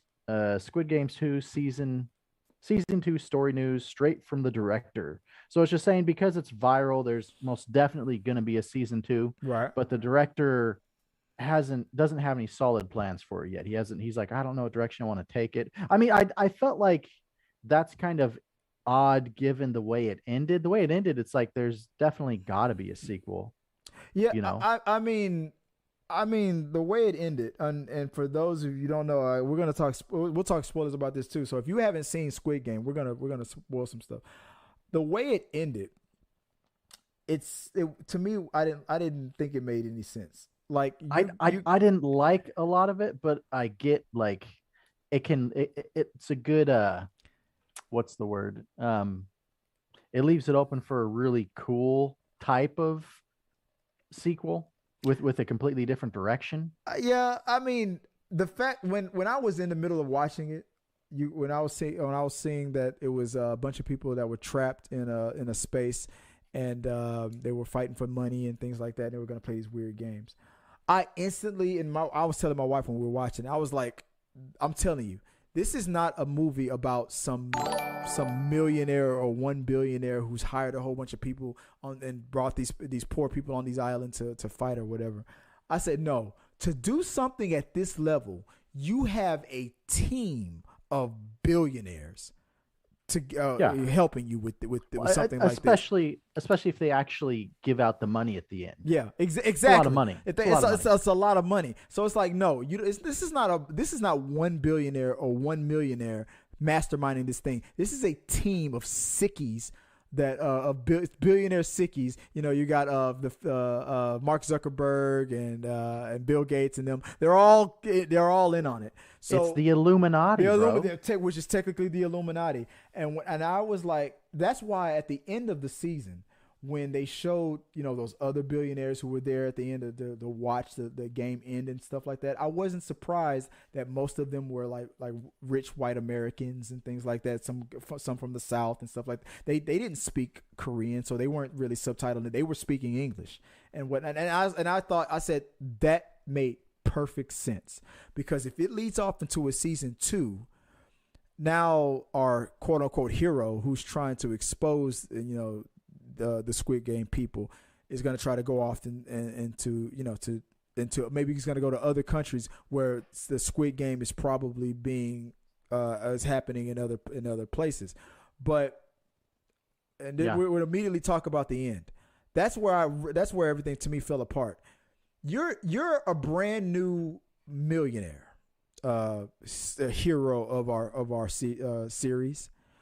What the hell do you think you're gonna do with your new, $20 million after he gave half to the other people? Yeah. What do you think you're gonna do against these billionaires who gave you this money? Yeah, you're not gonna do a damn thing. I agree. That's where it all falls apart. It's like if these guys control the world, they control global markets, they control everything. Your arms are too short to box God, is what I'm thinking. You're going to be the next Epstein, Yeah, exactly. like that whole thing at the end about I'm going to expose you. It's like you're not. No, you're not. They're gonna watch as you try. Yeah. Well, I mean, and so what I'm predicting, or at least what would make it interesting, if I was writing it, I would have because you never actually saw the cop die. Right, he was trying to send off the cell phone thing. I'm assuming. Oh yeah, maybe not assuming, but that would be interesting to have him live, and then have him have been kind of watching from the shadows, and then team up with them. Yeah, with him, and with all that evidence that he collected. Supposedly, if it got sent off, I mean, otherwise he phones don't really do well in water. Right. You know. I mean, it depends. I mean, the whole time he was running away, the phone was uploading the data. So Hopefully. Hopefully. it's only hopefully if the signal was so out. maybe I mean, the only way it would be feasible is, let's say the signal sent off, all the videos sent off to his chief of police, and assuming that the police can't be bought off, but let's say that so let's say somebody. I mean, what I was saying, I'm like, why is he sending it to the dude? Like, put it on Facebook Live or something. A place where they really can't. A place where it can't, like, it doesn't just go to one person unless Mark Zuckerberg was one of those people behind the mask. And based on what we've been seeing on the news, he probably could have been. He should have uploaded it to Facebook Live and YouTube and all that stuff. And I mean, given he's running, trying to run up a mountain and do this stuff, so it's like, okay, would he have even been able to do that? He was just trying to send it off to the first person. So hopefully the police, his chief or whatever, got the information, and then maybe they're running a case with Interpol or something. You feel like that could open up that would be the only way you'd be able to fight against these guys is if you had the evidence. If you had the evidence and you had the governments involved, otherwise, just even a cop and a millionaire versus these guys, like, you're both dead in 20 seconds. A couple snipers will take care of that. It will be tough because, like, so if you don't know, so a bunch of people who were they had a lot of financial ruin, a lot of debt in Korea. They were collected and they were brought into this what's that movie where crime is legal for 24 hours? The Purge. The Purge. They were brought into this Purge scenario where they have to they kill each other, and then the last person who lives gets the money at the end of it. Well, now, have you seen the movie Battle Royale? I know that. I heard it is based on that. I heard about it, but no, I've never seen it. I thought one of the reasons I wasn't gonna watch it is I thought it was just gonna be a ripoff of Battle Royale. Yeah. But it wasn't. It's more similar premise where it's like they're all taken to this place, they're all controlled, and they have to. In Battle Royale, they have to. The game is just they're all given different weapons and they have to kill everybody until one person's standing. Right. Which is kind of how this one ended, although they weren't told that from the beginning. They're just told there was a moment where that was one of the games. Yeah, you're right. Yeah. Survive the night kind of a thing. Yeah. The thing I liked about Squid Game is that they went through a lot of the different games that they went through, and the fact that it was with the way it was controlled, the way it was masterminded by the these billionaires. The one thing I thought was mostly interesting was from episode 1 when they voted to end the game and everybody left, and the number of them that came back. I would not have been one of the people who came back at all, but it did not surprise me about all the ones who did come back. Mm-hmm. But that to me was the most fascinating thing about that series was the number of people who volunteered. Like, I know you're killing people, I know this is life or death, but it's the same. If I just come back out here, I could probably die tomorrow. But at least in this game, I have a chance to leave with this money. I thought that was fascinating. I was torn because I'm like, in that situation, would I have gone back? Like, I know I would. If I had known that it was going to be life or death. Well, here's the thing that I was kind of debating about. I'm like, the one thing that I might have got hung up on and not have gone back for would have been because there's no guarantee that anybody's going to survive the games. In fact, it could be rigged. Exactly. The only rule is, if you survive all 6 games, you get the money and you split it with whoever's left, right? Right. But like we saw at the end, it was kind of rigged so that there was only one winner out of it, but they could have rigged it in such a way that the last game was unsurvivable. Right. Unsurvivable. Like the one where they're jumping on the glass, that was pretty damn near close. You know, they made it. You're right. They made it seem like there could be multiple winners at the end that could split the money. But what really was, it was always going to come down to one.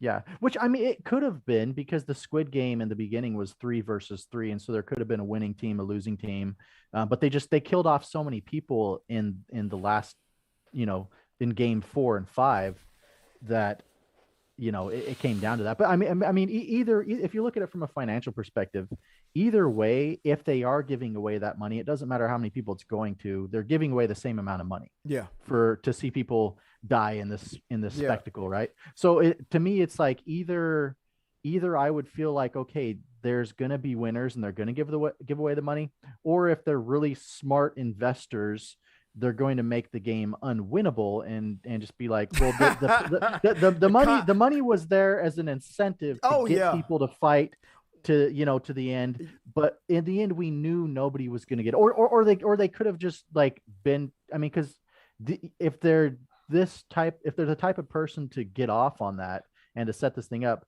why wouldn't they be the type of person to just be like, okay, well, congratulations, you won the game, but we're still going to kill you. Exactly. And that's right. what I would have got. I assume, and I had the same thought in the middle of it when I was watching it. But when the lead guy who was in the gray mask and whatnot, who was above all the people with the squares, when he killed one of his own workers because of the fact that when he said that speech about, I don't care that you were making little money on the side, harvesting organs and doing what you were doing. But the thing that pissed me off is that you messed with the integrity. That was the moment when I was like, because I had the same assumptions that you. I thought it was rigged, where they're just going to dangle the carrot, but they were never really going to give the carrot to anybody in the end. But the second that moment happened, I thought, they're serious. They will give the money to the winner. And then when the cop who infiltrated it and found that there were files, not only files of all the people who've played, but there were files of actual winners. I thought, oh wow, okay, they are really gonna honor their what they said in the beginning, and that to me made the story more interesting, because I had the same feeling. How do we know that this isn't just some sick game, that's the same money that y'all dangle every time, like every time y'all do this, and nobody ever really gets it? But when I realized, holy shit, somebody really is gonna get that money and they're gonna honor it, then my whole attitude about the series changed. But that's why at the end of it, I was so against our hero for wanting to expose these these guys can afford to just make a millionaire out of somebody after they did what they did to them and murdered a whole bunch of people from doing it. You're not, I mean, dude, you have a daughter to think about. You're now financially in a situation where your ex-wife and trust me, I guarantee you, his ex-wife that didn't think he was shit through the whole series is now thinking about getting back with him now that he's a millionaire. I guarantee it. I guarantee it. If she even knows. I mean, she may not even know now because he's been living. She knows.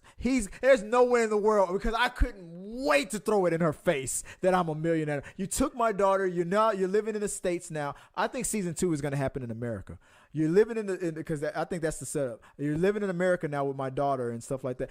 I couldn't wait to throw it in her fucking face. I would fight for custody and everything. Wasn't he? I assumed they didn't tell you where he's going, but I was assuming he was getting on the plane to go visit his daughter. Yeah, he's going to visit his daughter. Because it never. Well, because I mean, then he turned around to try to fight. So he's not going to America yet. That's the major flaw of that character. To me, that's where I was like, this ending's stupid, because he goes there. Well, so he goes there. His motivation is his family. Yeah. His motivation is his mom's not cancer, his diabetes. Yeah. He lost his mom at the end of it. Yeah. And then he goes back and fight. Dude, these people, they put you through hell, but now you're a millionaire. Just shut the fuck up. You're not going to take these people down. Focus on your daughter and move on. I completely agree. Well, because they didn't force anybody. Everybody Exactly. volunteered to be there, and so if anything, you should be mad at the people. In the beginning, they did trick them. They Yeah, suckered them in. But the after that, they came back. After all the people that died and exactly. When they saw it 100% what this really was, that They was still it. came back. If you came Yeah. back, It's on you. I have no sympathy for it. Exactly. Yeah. This series changed my perspective and my assumptions and my feelings towards the victims and all that within the first like 3 episodes. It was brilliant. It was brilliant the way they did it. Because at first I was like, these are all victims. They were all lured and suckered in with money, knowing that their living situations. The people who died in the first game were victims. They were 100% because they said vague, you'll be eliminated from the game. They didn't tell you elimination meant death. You know, so those people were victims, and all that blood is on the organization's hands. But once they came back, they knew that they were playing a life and death game. Now, they didn't know how unfair the games were going to be necessarily, but they knew. And so one of the problems I had, or one of the things that kind of left me scratching my head, is the game where they played marbles and they were tricked, into competing against who they thought was going to be their best partner. You got the husband and wife pair, you got the 2 friends. Why didn't they use their voting power on that game to skip that game? Like nobody, from what I remember, the voting power. If the majority votes, just like in that first episode, when the majority votes, nobody even called a vote. If the majority votes to end the game, didn't they say that you can end the game, you leave, we won't mess with you, but that money goes to the dead, and therefore it doesn't go to any of you guys who quit. It goes to the dead, which is why a lot of them came back. It was like, to them that felt like the money was being wasted, because it was they said in the beginning, because I remember catching that on that first or second episode when they said that you guys can vote to leave. But and they said that, and they said if the game ends like that way, like if there's a winner, then this money goes to these winners at the end of it. But if you guys vote to quit, then this money goes to the families of the dead. And that's what pissed them off, and why a lot of them came back, because that, to them, in their minds, that money was being quote unquote wasted. I don't remember them saying the money went to the families. It went to it was divided. When did they say that? It was that same episode when they voted to end it. They said that. Well, I thought he was saying that if we leave, because you're talking about how the guy was like, I'm gonna kill myself, and then he comes up to him and he's like, listen to what you're saying. Your wife is already dead. Leaving's not going to bring her back. But I don't think that was towards the end. But no, when they were voting whether or not they were going to leave and stuff, the people who were voting to stay. Oh, okay, so that was a previous episode. They were on that episode when they all voted whether or not after everybody was killed with red light, green light. It was I'm gonna have to watch it again, but I'm pretty sure. I think that was episode 2. Yeah, I'm pretty sure in episode 2. That was one of the stipulations. The rule number 3 says, if the majority of you decide to leave, we will let you leave. We will not harm you. You get to go home. It ends. But the money gets divided amongst the families of the dead, which would be a very small amount, because a lot of people died, and we're talking about going to like the next of kin. That's it would have got diluted so much where it would have been like a good couple of months for a family member for no reason. But I'll have to look that up, because I thought the money I just thought nobody got the money. No, I might be wrong, but I think if I remember correctly, they said subtitles. They said, I used to hate subtitles too, but then I got up. But if I remember correctly, they said that it was gonna, if you quit the game, then that's money. Like, because I thought, okay, well, what if we just quit the game? Maybe the whatever's left in that pot would get divided amongst the survivors who voted to quit. But for sure, nobody would was getting the money. That was another, to me, that felt like another tool to frustrate them to come back, because the money was always an incentive for the winners. It's like you're only getting this money if you win the game. Win the game. But regardless of that, the whole marble situation, I'm surprised that nobody asked for a vote, because they were all traumatized after that, because they knew half the people were going to die. They knew that they were competing against their friends, so their friends not going to have a chance to win. I feel like they, like, especially the husband and wife pair. Keep talking. I'm gonna put you on full screen. You might not see me, but I can hear you. But Okay. keep talking. Go ahead. Yeah, so the husband and wife pair, you're not even listening right now. So the husband and wife pair, for those of you who've seen the show, for me, if I was there and I was there with my wife and I knew that one of us, because of the game rules, one of us was going to die, I would have asked for a vote, like, but nobody asked to end the game, because they could have ended it and then gone home and then tried to come back later. The ones who wanted to participate, and maybe would have had a different game. So yeah, I was surprised that nobody used their voting power during that instance. And then he brought it up, the main character brought it up again later in another episode, or at the very end, he wanted to use his voting power to end the game. But I'm like, man, if you're going to use your voting power at all, no. The husband. You didn't hear any of that, did you? No, I heard you talking about, because the husband and wife. Well, so I was saying, like, if it was me and I was there with my wife or whatever, and I knew that because of the game rules, one of us was going to end up dying, I would have been like, this is where I tap out, like exactly. And that's what I was thinking. I was like, nobody. That means when they voted to get out, that means that husband and wife both voted to come back. That's crazy. Yeah, that was crazy. But they both came back. But I mean, think of the games they had played up till then. They played a game where the wife, didn't the wife die from after the marble game? That's the one I'm talking about. That's the one where I'm saying I'm surprised nobody on the marble game. I'm surprised they didn't take a vote on the marble game.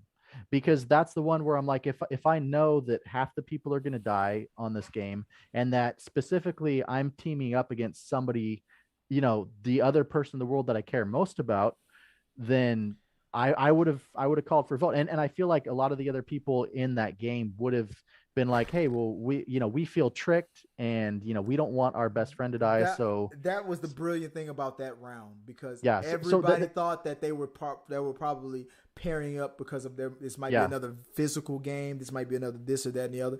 Everybody was, when they picked their partners for, and obviously the husband and wife, they were going to pick each other because they knew that they could trust each other. But it was a perfect scenario to pin people against each other. It was an instant way to take out 50% of the remaining cast. But I mean, so in that situation where you find out what the game is, you find out what the twist is, what would you have done? Because I would have been I remember the rule about voting. I'm gonna vote to. I don't think it would have mattered at that round. I don't think it would have mattered because they were pretty much the only couple that was there. I don't think anybody else would have cared. But everybody else was paired up with somebody that they valued to some degree, maybe, but not to the extent of those two. Yeah, but I mean, I still would have. I mean, if anybody was to vote, I feel like I'm surprised that couple. I see what you're saying. Speak up. I would, if I was them. That's what I'm asking. What would you have done?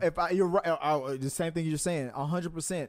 If I was them, yeah, I would have been like, "Hey guys, can we talk about that voting thing?" Yeah. But I would have been 100%. But and then and that would have actually been a good part to the story, is to have them call for a vote, right? Yeah, and then lose the vote, and then they have perfect. to compete against each other, because then it's like then he could have been, then him hanging himself may have made a little more sense, because he could have looked around him and been like, "Oh, you motherfuckers made me play this game, made me kill my wife." You know what would have been the messed up thing about it is.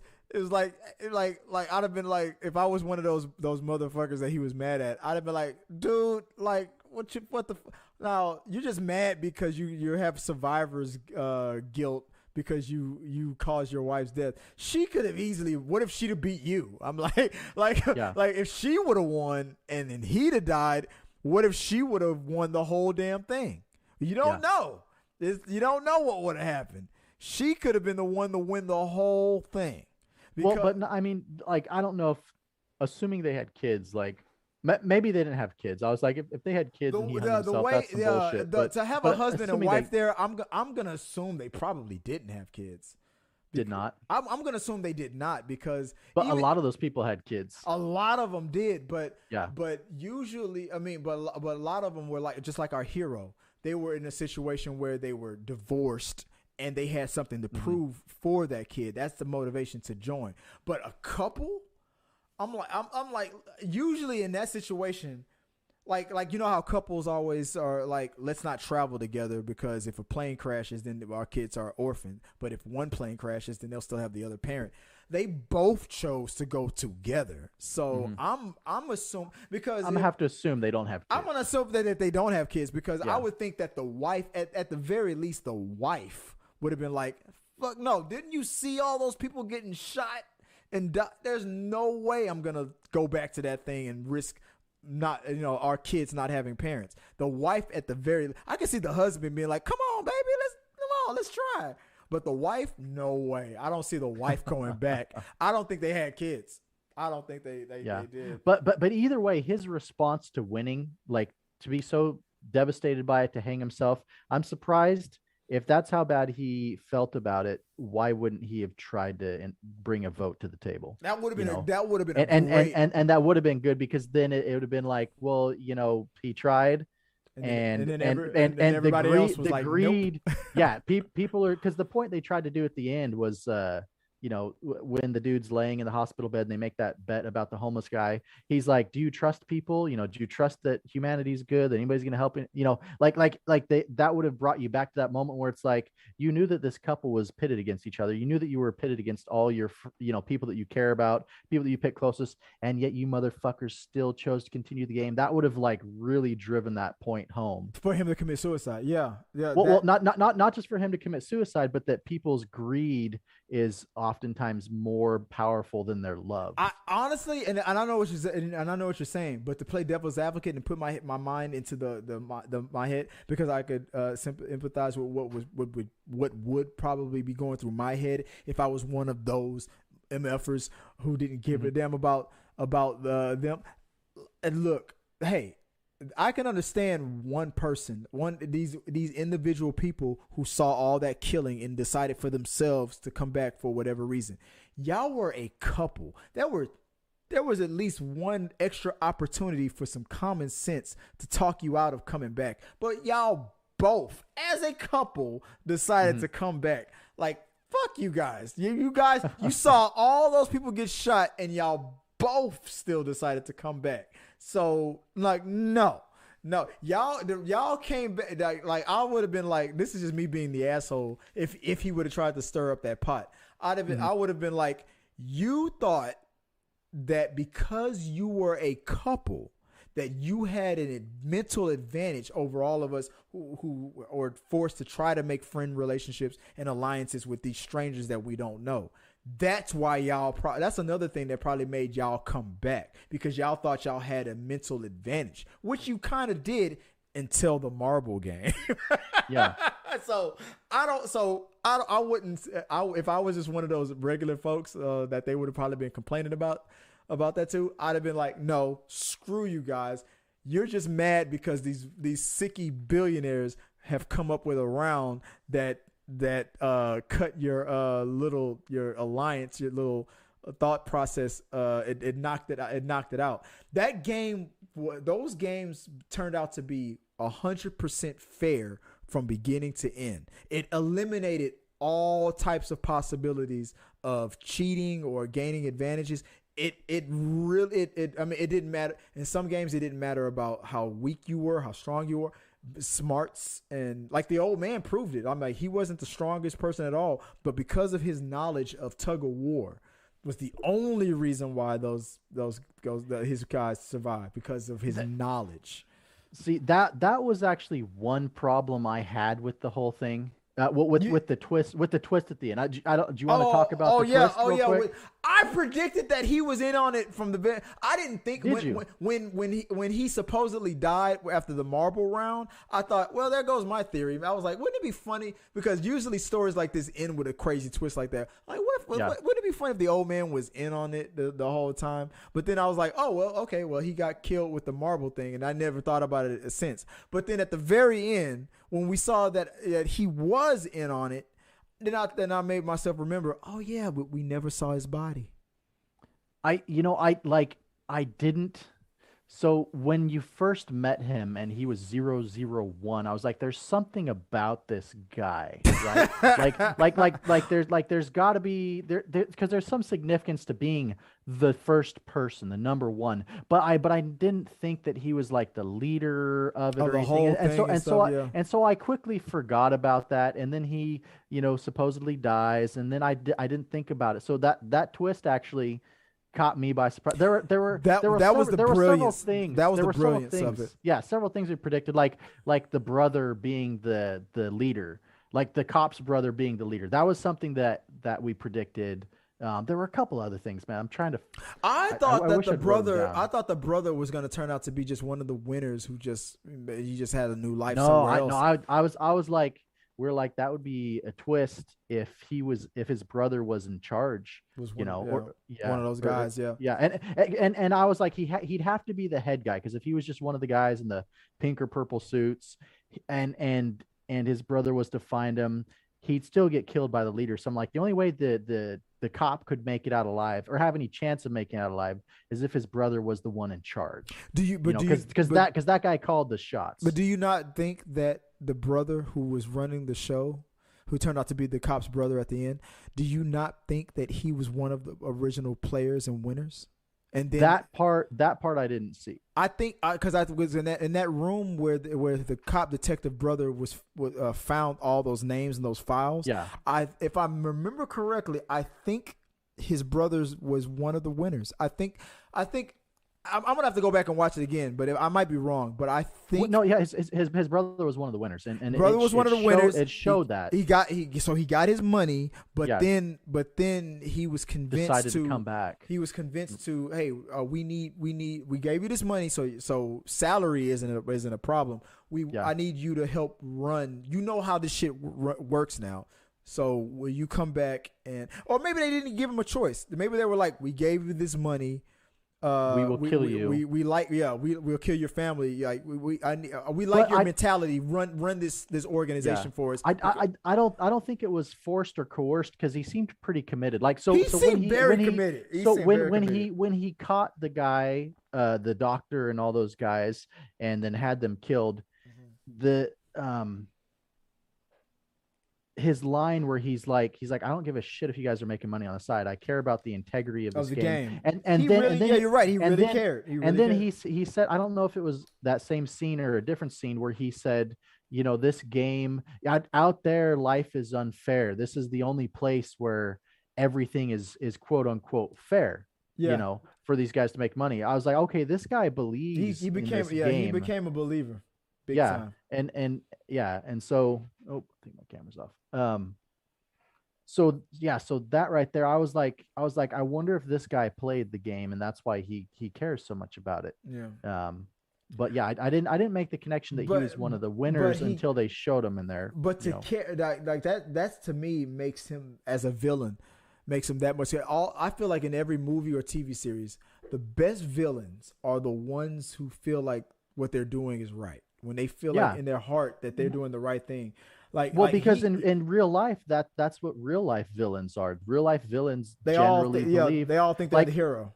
Yeah, like if you go to any Genghis Khan, Hitler, anyone you could consider to be a villain, they thought that they were morally justified most of the time. Yeah. They were committed to a cause.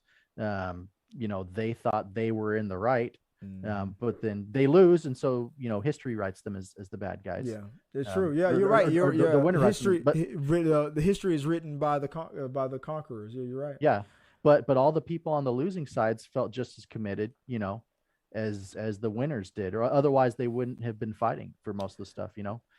here's a funny thing that's happening. Like on like one of the things that threw me off. Like this to me speaks on how brilliant the old man was throughout the whole thing, because he was at that mentality where he was so bored of his life and everything that he's done and stuff. So he decided to throw himself in as number one in this game, this very deadly game, knowing the whole time the risk and all that. And you could see, like, he explained himself, like he's like, I'm like to feel alive again and have fun.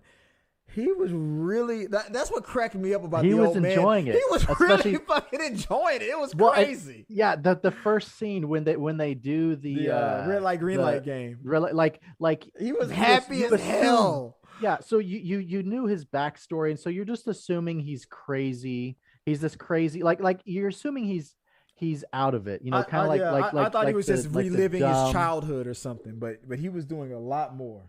Well, it's like a lot of comedic relief is they make you got to have one kind of dumb person, right? Who acts funny, but it's funny because they're kind of dumb or oblivious, right? And so he seemed just kind of like I'm smiling as I'm playing this game, because he doesn't really fully grasp what's going on. But then it's funnier looking back and being like, he completely grasped everything that was going on, and that's where the smile was coming from. The smile wasn't coming from like he's oblivious thinking he's living his childhood marble games. His genuine smile was like he's the mastermind of this whole thing, which makes him just like you go from seeing him as being one of the most genuine, pure, innocent people in here to being like the most the most sinister, the most and like you said, the devil and stuff, and still somehow I was still able to understand him. It was crazy. It was crazy. Like he said, he said that real. He said that the one thing that people without money and people with too much money have in common. He broke all that stuff down. That part I thought was bullshit. Do you remember? I'm paraphrasing. I was gonna paraphrase, but do you remember what he said? What did he say? So the whole premise I thought was bullshit. It's kind of like people to me who I don't know if you've ever worked with anybody who they want to be at work all the time, and when they get time off, they're like, I don't even know what I would do with my time off. I'd be so bored if I had to sit at home all day. Like to me, that's kind of what his argument or his reasoning reminded me of. I'm like, listen, if you're the type of person where you get time off and you're so bored because you don't know what you'd be doing other than being at work, I can't. I could. To me, you seem like a boring. That's an implication person. That you have too much money or something like that. So that kind of person in the real world, like to me, I'm like, that's just a boring fucking person. Like if you're telling me you get free time and you can't find anything fun to do, whether it's watch a movie or read a book or write a book or take some classes or enjoy time with your family, like what kind of fucking person are you that you can't enjoy time off, that you're sitting there at home and you get bored within the first day of being off? Like to me, I could be on vacation for the rest of my life if I knew I had money, and I'd be totally happy and I would never get bored because I'd always have something to do, whether it's helping myself learn something, whether it's doing something creative, making music or art or whatever, or so his argument at the end is like, these people have all this money and they get bored. I'm like, well, that's your fucking problem. You're just a shitty person at that point, because like if it comes down to the end and you're like, well, I have too much money, and I mean, first of all, like just in Houston, there's no way you could go out and eat every day at a different restaurant and you'd probably never eat everything that there is to eat. And that's just eating. That's just one activity. There's so many different activities and things you could do in life with those kind of resources. And so they chose out of boredom to just watch people die in horrific ways. Why couldn't you be the type of person where you get joy out of helping people instead of doing that? And I know exactly what you're saying. And I feel like in a sick way, there are people like that. He was actually, I feel like in a sick way, his character was doing that because he felt like that with the winner. Yeah. Like, Well, if you break down 100% what they were doing, every sick thing that they were doing for their own personal entertainment, like those other billionaires, the Southern guy who was trying to get with the detective and stuff. Yeah. You know, these are guys who, at their core, are used to never being told no and all that stuff. Like you can tell that this was a guy who, in the States, he's a man's man. He has his wife. He has his image and stuff. But now that he's flown overseas to Korea, now he's talking to an attractive male and like that whole scene. When he was being flirtatious with that undercover cop and stuff and saying, if you do this for me, maybe I'll let you live, blah, blah, blah. I can already tell 100% because I've seen guys like this, that was a scene of a guy who in public and in the States, his image at home was 100% the opposite. Like entertaining like a same-sex relationship and all that stuff. That's not the image he was probably portraying out here in the States. But now that but over there in secrecy and all that stuff, with having all the money in the world, he was free to do whatever he wanted, whenever he wants, to whoever he wants. And I think that's what with the old man, I think that was the thing. Like I feel like at the core, the old man who created the whole Squid Game thing thought that he was doing something good, not only doing something good for one person who would win the game, but he probably felt also they were probably convinced that they were also helping their country's economy. They were getting rid of all these people who were in debt, putting them out of their misery,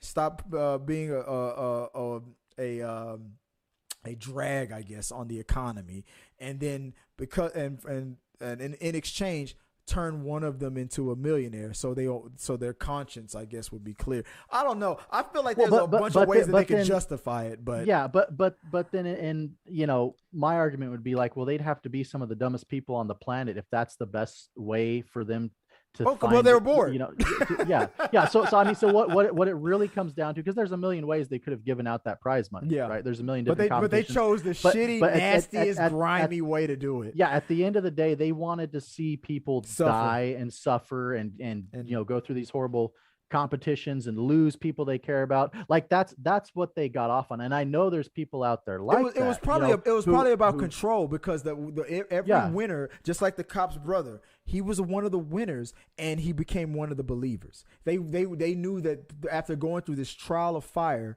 in the end of it, you probably wouldn't turn on us. That's probably it was probably a big sinister plot. But I mean, just to me, like for that to be like that was his big explanation of the why behind it. And I'm like, that's such a bullshit explanation, because I mean, there is the type of person out there, like going back to the work example, like, I know that there are people out there who, if you give them a month off of work, they go stir crazy, sitting in their house, they get bored and they want to come back to work after a day or two, right. like I know there's people out there, like, because I've met them, but there's also a lot of people out there who you give them time off and they're gonna stay occupied with their time for the entire month or whatever. You could give them years off and they would never get bored. And so they're saying like these people with all these, like he was, so his comparison is like the thing that the people with no money, with not enough money and too much money have in common is they both get bored with life or something, or they're not satisfied.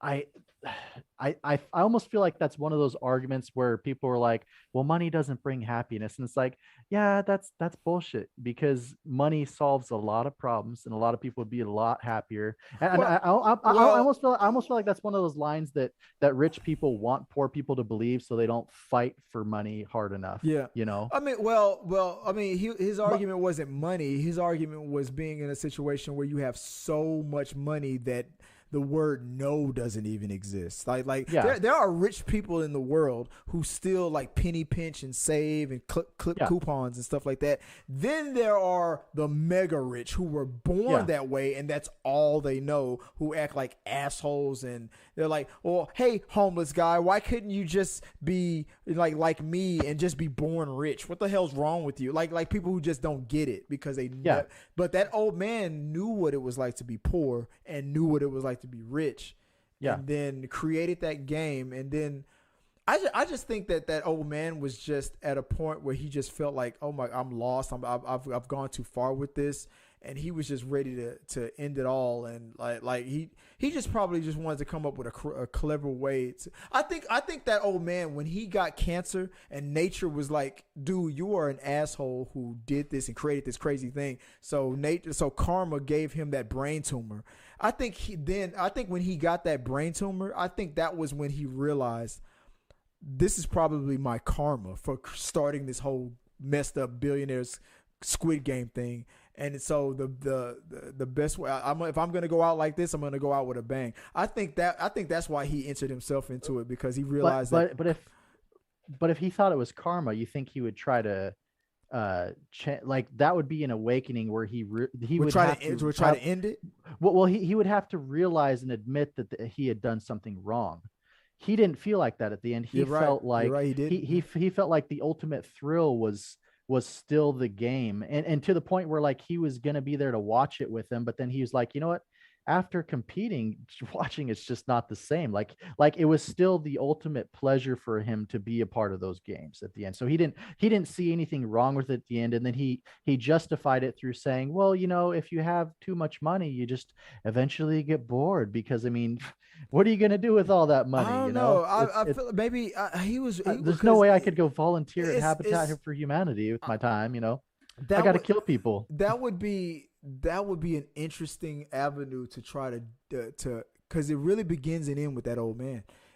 To dive into that old man's psyche. That's why like that character, especially when that twist revealed that he was the mastermind behind the whole thing. It made him. He was interesting from the beginning to the end. Oh, yeah. And then when he turned out to be the mastermind, he became even, to me, 10 times more interesting. It was like, oh yeah, you created this. Like it could be one of two things. Either he created this monster because he believed in it in the beginning, and then at the end he was like, I don't believe in it anymore. So I should. So to punish myself for creating this monster, I should be destroyed by this monster. And then he winds up. Here's the part where I agree with you. I feel like here's the part where I don't sympathize with him. If he really was feeling guilty about the monster that he created, because he would have ended it. He would have allowed that employee to shoot him when he lost that marble game, or when he quit that marble game. But he probably told that guy, point your gun in the air and just fire it, because you ain't shooting me. Like fuck that. Yeah. Like so it became, I don't know. It could be one of two things. He probably just wanted to just see what would happen with his new friend, or he just died. He still was a monster through and through. Well, because what he said was he told the guy, he's like, I let you live, and he did, because he played dumb, playing like he didn't remember if he said odd or even. So he let the guy lie to him, and then revealed that he knew that the guy was lying to him at the end, and being like, he's like, but is it fair that you cheat an old man out of da da da da da? And then, but hands him the marble anyways, right? He put the star of the show through that emotional trauma, making him feel guilty for taking advantage of an old man. He loved it. Knowing the whole time that he was in charge of the whole game. Yeah, that's what makes it so interesting. I don't think he felt any guilt at the end. Yeah, I think he loved it until the end, and because he was smiling about it, he thought it was a brilliant thing, and then he, like at the end, there wasn't any guilt, and he was trying to explain his reasoning behind it, hoping the guy would understand that. Well, hey, we're just like you poor people, except for we have the same problems. We're just on the opposite end of the spectrum, you know. I feel like he was like he was because at the very end, even at that very last moment where he was trying to play that one last game, like, will I live longer than that guy out in the street? Like that's what drove him was the suffering of people and gambling. And so because the game was gambling too. Like the rich guys were all betting on the racehorses. Yeah. And that's the example he used at the end. He's like, well, you like racing horses, right? You guys are the horses. So he was trying to bring around to him, be like, look, I'm some rich dude sitting in the stands running a racehorse sort of thing. And I'm instead of using betting horses, I use human. Like there's so many ways you could. That's what makes that old man so fascinating, because there's so many ways you can interpret it. It's like if you ask a hardcore liberal like PETA type of a person, in a way, he brought all of that down. Like I hate the way you're treating all these helpless, defenseless animals. And now you know how those helpless, defensive animals feel now, because this crazy rich man brought you down to that horse's level. So now you know, Mr. I think, woe is me. I have debt and I have my problems here and there and the other. But yet that defenseless animal isn't in that situation and whatnot, and y'all still gamble on them and bet on that defensive animal. And so I think, like, in a way, you could say that a hardcore PETA person would be like thanking that billionaire for bringing that mentality down to, okay, now you know how those horses feel, because now you're the horse, or something. Like, there's a whole bunch of ways you could justify it, or he's a sick old man. There's a whole bunch of ways where you can play devil's advocate with that. That's why I find that old man character so interesting. You can defend him and you can easily blame him at the same time, and all of it is correct, in my opinion. He was so complex.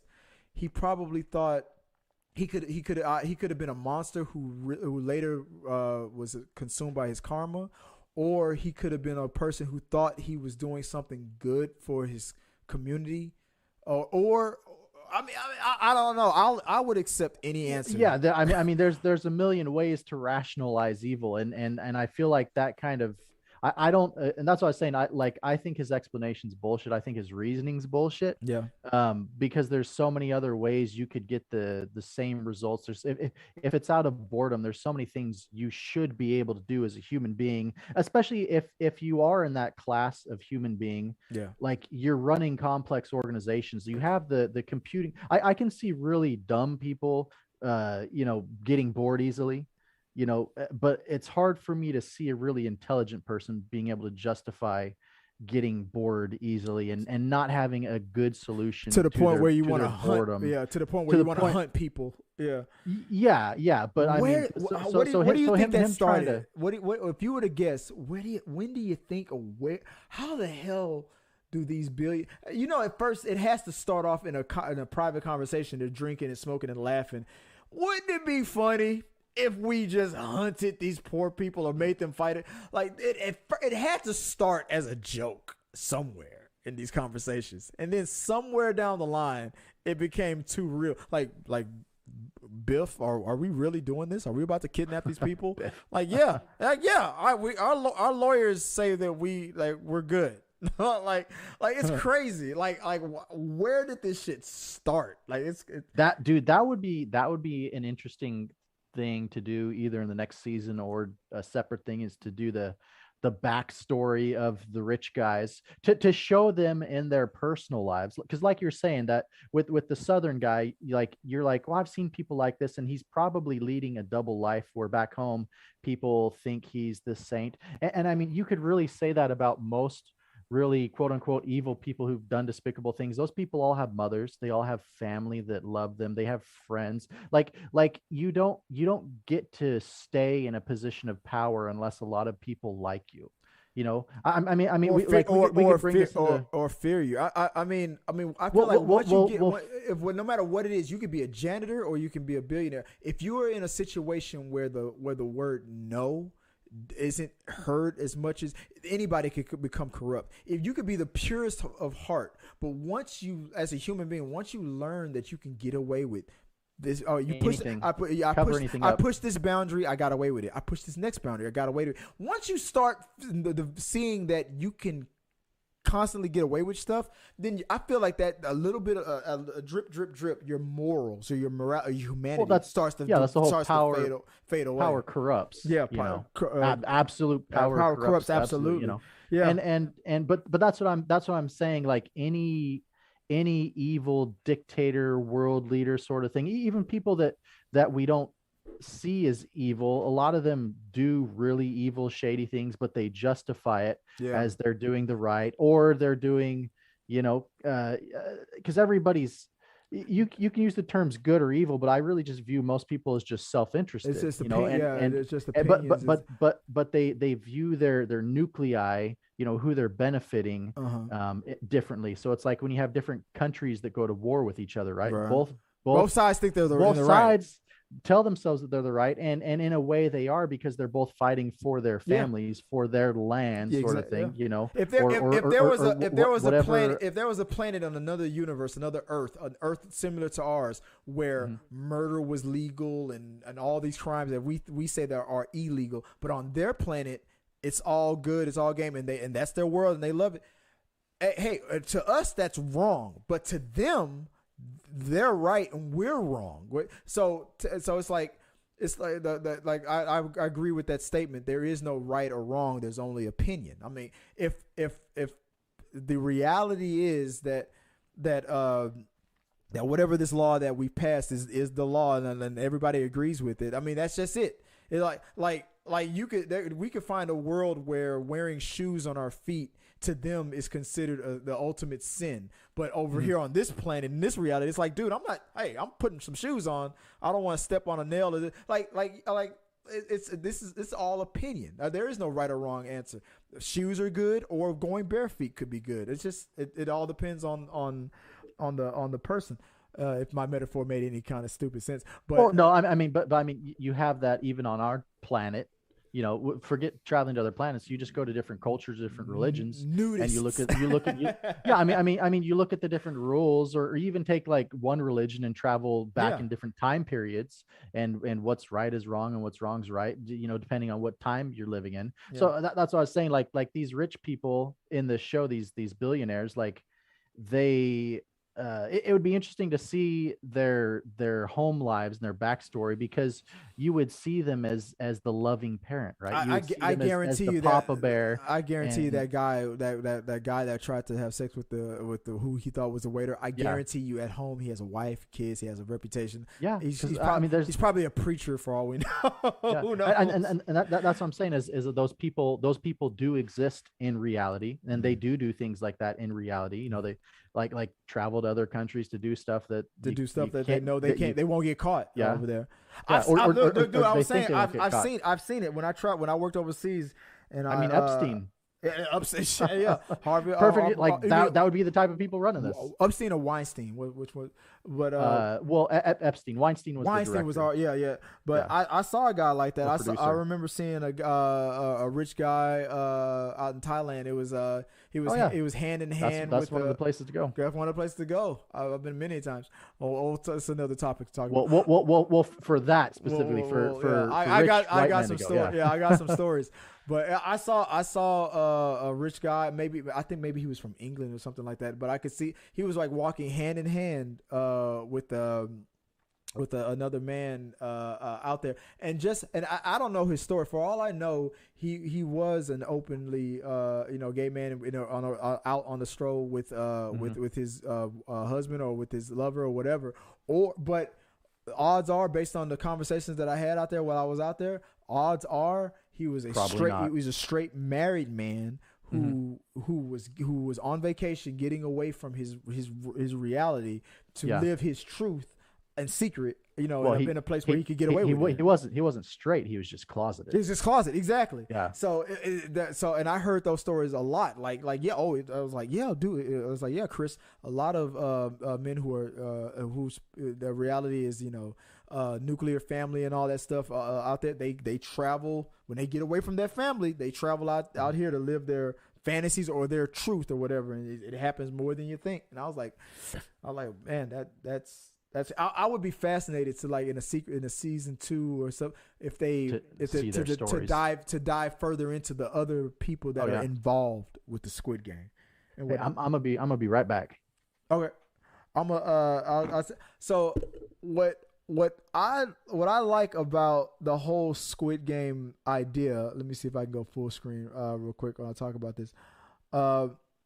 what I like most about the whole persona about the Squid Game is the fact that there's no way of knowing who's all involved. Like that whole thing at the end about him saying like because our hero of the story was he told his history that he goes on strike to fight for what's right. He lost his job and he was a justice warrior, and even in the end he had to be that, and at the expense and to compromise the gift that he was given. Like now you really have the means to take care of your daughter, to not be in the lower class of society in this country anymore. This is it. You've made it. You've gone through this hell and you came out the other side. And it was still more important to him to fight. Because he just seems like that was the problem with this character, or the brilliance of this character, of how well this show was written. Even because I guarantee you, the majority of the people who fought in that Squid Game would have taken that money and ran. But he was the one dude who won the whole damn thing, and was still at the very end was like, I gotta keep fighting something. The star of the show was still one of those guys that were like, he was a justice warrior. He had to keep fighting something. And that was the one thing that threw me off at the end of it, because there's no way in the world that if I would have fought through that whole thing, that I would have had the balls to go up against those. I would have taken my foot, because I did the conversion rate. He won about $38 million. Mm-hmm. I would have taken my money and take the W. I would have walked away. They would have never heard a peep out of me after that. I would have just been like, I'm done. There's no way in the world. Maybe on my deathbed, maybe I would have wrote a book. Maybe. But that's about it. Well, what do you think about like if you were to speculate on a season 2, what would you look? Because to me there will be a season 2. There's gonna be a Squid season Game 2. is about to be, if it hasn't already crossed the line already, it's about to become Netflix most viewed, most popular series of all time. Did you see that graph I showed you? Can you pop it up on the screen? Let me see if I can. It's gone viral. It is the most popular. Like they had The Witcher on there. They had what other shows they have? They said it was on path. It's going to overtake as the most popular series of YouTube. Like at first it was Bridgerton. Now it's about to be Squid Game. Join. Here it is. Yes. Yeah. Squid Games. Yeah, so they had The Witcher, Tiger King, and then Squid Games was just like, whew, like I don't know if you can see this. I'm looking for it. I can't find it. Hold on, 1 second. Hold on 1 second. Let me see. I think I heard a knocking at the door. Hold on 1 second, real quick. Sure. Oh, they got it. Never mind. I thought I had to answer the door real quick. No, I can't pull it up. I know I saw what you were talking about, but that was a discussion that Squid Game is now if it hasn't already taken it, it is about to be, or it already is, the most popular Netflix series on Netflix. So, yeah, because the second closest one was Witcher, and that was like 50. I'm guessing million or something. Yeah. And this one, the graph maxed out at 100, and Squid Game was up at 100. Yeah. But yeah, so that which is interesting for a show that has subtitles, because I almost didn't watch it because of the subtitles. Like honestly, I was like, I don't know if I can, if I want to read, like not just a movie. So I thought it was a movie. I thought, okay, I can do a movie with subtitles once. And then I saw it was a series, and I was like, there's no way I'm going to watch a whole series that's subtitles. And then just kind of ended up watching it one day, and I was like, oh, it's pretty damn good. I'm kind of proud of us as Americans now, that because that was that for years, for decades, because Hollywood in the entertainment industry, America is in the lead of everything. We run the show, but I think we've become more of a diverse, and maybe the pandemic also helped us along too. Our way of thinking about being willing to open our minds up to other storytelling. I think that's another reason why the movie Coco for Pixar did so well. Another thing, I think this new generation, our current generation, and the generations in the future are now more open minded to, because I grew up in that. I'm Generation X. I grew up in that mentality too. I wasn't gonna. This movie is subtitled. There's no English dub version. I'm not watching that shit. I was but like not that only too. that, not only that, but the production value in a lot of other countries has gone way up. It's gotten better. Yeah. But good story. I feel like good storytelling is good storytelling. Where like 10 years ago, 15 years ago, if this show would have been a hit in Korea or whatever, the powers that be in Hollywood would have been aware of it, but obviously the regular average viewer in America would not have been aware of it. So an American version of it would have had to have been made. But now with social media, the way things have become more open and whatnot, now this generation now is like more open-minded to subtitle stuff. And like you said, the production value has gone up. Storytelling, they stepped their game up. So it was like, where 10, 15 years ago, a popular series like this would have needed an American version of it. Today, it was like, I don't care that this is the Korean version. This is a good ass story, and I watched it and I enjoy it, and I don't want an American version of it. This story can lead off into America, but it could also go. They might go to England. They might go to this story can go anywhere. I don't think there needs to be an American. Maybe 20 years from now, maybe Squid Game, a movie could come out that's based on the series, could happen in the future.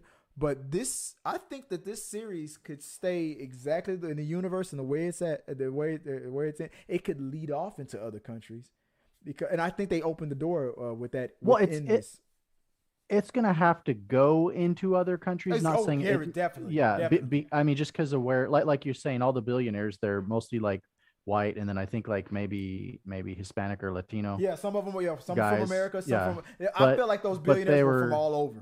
Yeah, so if he's hunting them down, he's gonna have to, find them in wherever they're from. Yeah.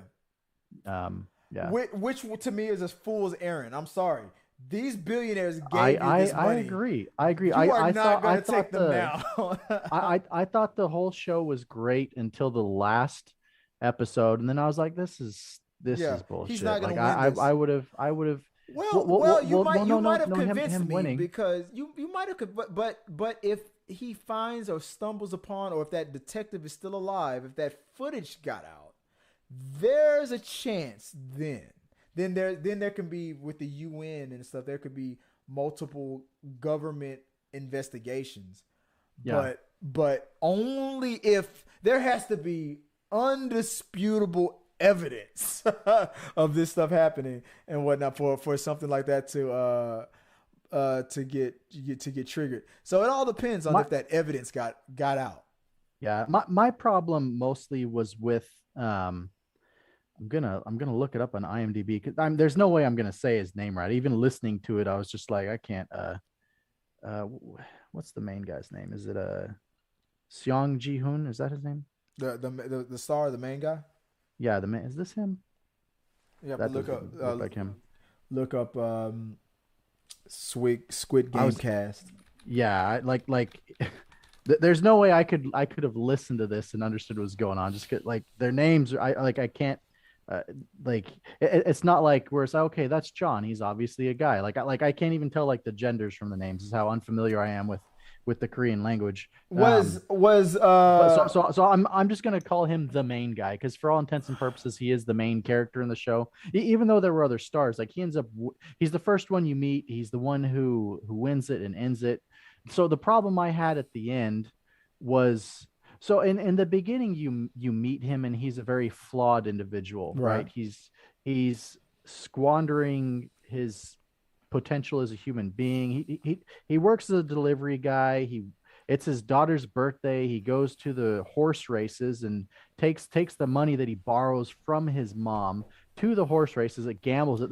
Which means there's no guarantee he's gonna win anything, right? Yeah. Like he could have lost all the birthday money after telling his daughter, "I'm gonna buy you something," and then he wins the money, and then you find out, oh, he's in debt to people. So then he got not only not only did he win, but he got pickpocketed at the same. Pickpocketed, but this guy has the worst look. Well, but he would have lost it anyways, because he owed he owed like hundreds of thousands of dollars to his bank and to those guys Yeah, who came and kicked his ass. I did the right? conversion rate for all the Yeah, it was the- like 200,000 to the bank and 100,000 to these other guys. and the equivalent of the money that he won at the horse race was like $3,000. It was nothing. It was nothing. it wasn't a dent in what he owed, but No. it was. And so it was interesting about like his whole backstory about his gambling debts. It was crazy. So his back. So the problem I had is his backstory. He's for all intents and purposes he's a bum. He's kind of a shitty person. He's kind of a shitty dad. Yeah. He's definitely a shitty son. He ends up joining the games because you find out his mom has terrible diabetes that she's suffering, but she can't stay in the hospital because he canceled her. He canceled her insurance. He canceled her. Yeah. Yeah. Which is probably the reason why he stayed living the way he lived, even though he was now rich. He felt guilty because all his decisions, all that justification of doing what he was. If I win this money, I could do this for my daughter. If I win this money, I can do this for my mother. I won the money. I lost. For the most part, I lost it all. He still had his daughter, but a chance with his daughter. But he lost his mom. He lost his best friend. The old man betrayed him.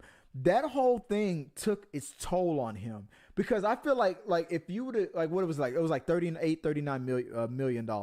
If you were to hand him without going through any of those trials and tribulations, if you were to hand him all of that money, he probably would have found a way to squander it. He probably would have gambled it away the very next day. Yeah. But because he went through all that shit, he's gonna that money. Like the bank was like, dude, you're a new millionaire. You why don't you put your money in these savings? Like the bank was like, what the fuck? Where are you? But he was still kind of squandering it too, up until he got that card. He wasn't spending it. He wasn't doing much with it at all. But he was, and that's what I'm saying, wasting it. Whether if you have money, that money is power, right? I mean, it was still accumulating interest, but it wasn't accumulating. But I mean, he was wasting in the sense that he wasn't putting it to good use, right? Whether for fun or for helping people out. He was broken. He was after that. So this is my problem I have with his character development or whatever you want to say is he starts out as this real shitty dude, but then he joins the game and all of a sudden he's a real good dude that cares about other people. Not saying that he wasn't capable of sympathy or anything before, but they I feel like they wanted to make him such a good guy at the end, and this is something that they do in movies. So like characters like Batman, like right, why does Batman not carry a gun? Why doesn't Batman kill anybody? Even though a lot of people view execution or the death penalty as just, right? Like, oh, this dude's bad, kill him, just get rid of him, right? Like a lot of people have no problem with that on their moral compass, but a lot of I don't know if that's just an American thing, but a lot of our writing that we do for good people, one thing we do to make them extra good is to make them feel guilty when having to do something violent. And so he, like at the end, for me where it started breaking apart was he's at the end. So his friend from home had betrayed him countless times, starting with the rice game where with the shapes, because his friend could have told them. His friend knew what the game was, right? That's why his friend picked the triangle, and that's why he was like, when he knew that he picked the umbrella, he was like, oh god, I'm nothing, right? Like even though they weren't competing against each other, he fucked his teammates over, and there wasn't. I didn't even see even from a competitive standpoint, I don't see why he wouldn't have told them all to pick triangle. Like there was no, because at that point they didn't, unless he wanted as many people to die as possible. Right. But that to me didn't make sense. But it was at that point you knew that he didn't have his back, that he was willing to let his friends die. Right. And then he betrayed. And you're saying this is, you're talking about the star, right? The main guy. The main guy's friend. The main guy's friend. What did he call the pride of wherever they came from. So that was the guy he was competing against at the end, and you knew that guy had betrayed him at that instance. He betrayed him pretty much every other game he did something to betray him. Maybe not in the tug of war. He didn't do anything bad there, but then he slit the girl's throat. He pushed the other guy into the glass. He did all these other things, and yeah, the pushing the guy in the glass, he had a good explanation for it. He's like, look, you would have been dead if I didn't push that guy into the glass. Because I thought when he picked number 16 to walk across the glass, I was like, dude, you're lucky you didn't pick number 1 because you'd be dead right now. But then his friend was logical and necessary all the way to the end, even though he was doing all that fucked up stuff. He was logical, but he still was immoral. The marble game, he stole the marbles from the other guy and gave him a bag of rocks. Like he was a terrible person and killed the people closest to him, or had no problem killing them every step of the way. And so I thought it was stupid that at the end they made the main guy feel guilty about killing him or having him die, because I feel like he knew he wasn't going to be able to win anyway. He had his ankle bitten off. He wasn't going to be able to stand up. No. He walked over to the squid head. Mm-hmm. All he had to do was take one more step, and he would have won the game.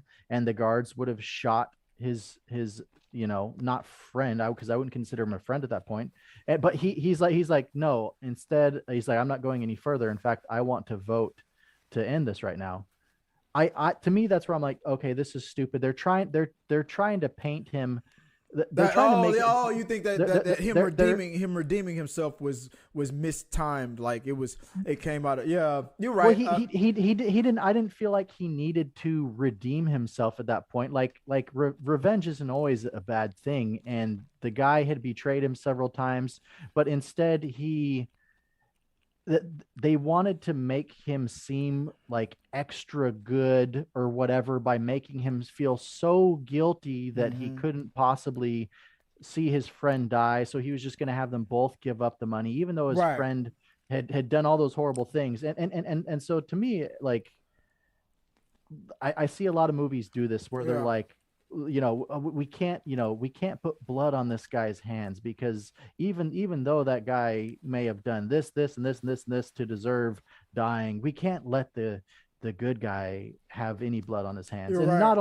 not only that, when he does end up, so he ends up winning the game because the other guy kills himself. So again, he still didn't make any, he didn't do anything himself bad throughout the whole process, right?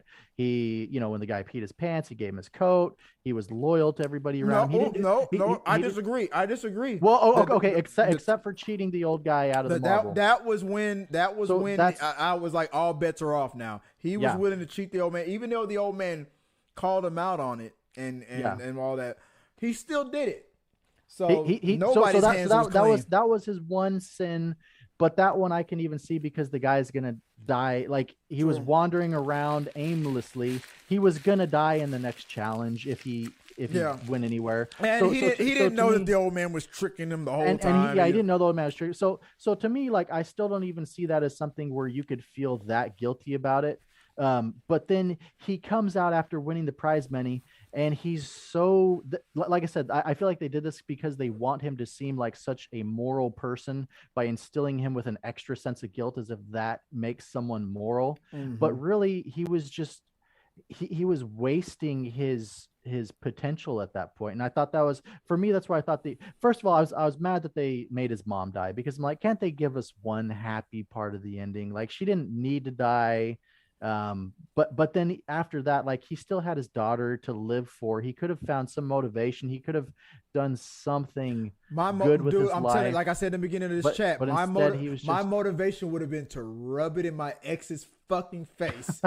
After, like, you think your hotshot new husband is all that, calling my letting my daughter call him dad. Now I'm a millionaire now. Because he decked the guy for being like you can't buy my daughter. Yeah, you're not gonna buy my daughter away from me. Like like that. To me, his daughter was his motivation. Yeah, and so but then they show him, and it's like it's been a whole year after he got out, and he's just. But he's still broken. But he's being a bum. He's not just broken.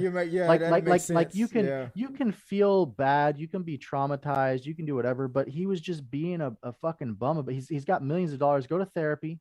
Use some Yeah. of that money for therapy. Yeah. But fucking Focus take on care your of daughter. Yeah. take Focus, care of your daughter. Focus on your kid. You know? You want to Like- you want like to play another game? Make your ex-wife jealous.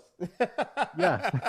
That's the game I Something, would have. you So know? yeah, exactly. You're right. Yeah, you're 100% right. But now, and I'm assuming he was taking the plane to go see his daughter. But now, instead of going to see his daughter and being a good dad, he's going to go on a war path against these guys. Oh, yeah, against the guys that you thought the odds in this Squid Game was bad. These odds are really against Gonna you. be worse. So now, Yeah. so now it's like this character. You're right. After going through all that stuff, he learned nothing. His daughter, to see his daughter was right. It's right there. It was right Yeah. to just like they And said, that get was on the that plane. was his motive. That was his first motivation for he going needs there. chaos Was his, for his daughter. his motivation was to keep his His daughter daughter. in Korea. Yeah. And so it was like, okay, if you can prove that you have the financial means to take care of your daughter, then they can't send her away. So that was his initial thing. But you saw what happened in the end. Even though at the end he was a millionaire, his daughter still daughter is wound still up in in America. America with the new family. So it really didn't matter where his daughter was. What he was upset with was the fact that if his daughter left, he wouldn't have been able to afford to see her anymore. Yeah, and she but was now like, he could do anything. Now he can do anything. He has the money to keep his daughter in Korea. He also has the money to go see go her. visit To her, go see her and stuff. in the States. But then he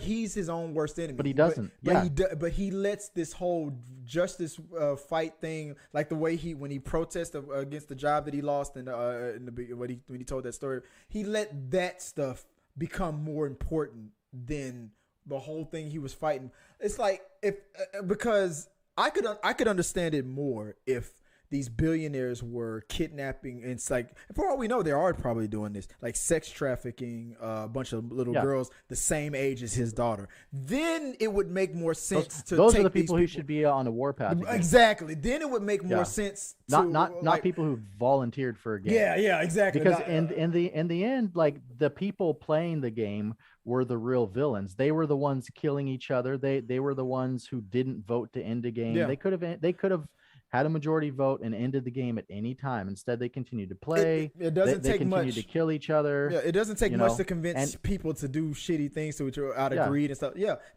you're right. They did it.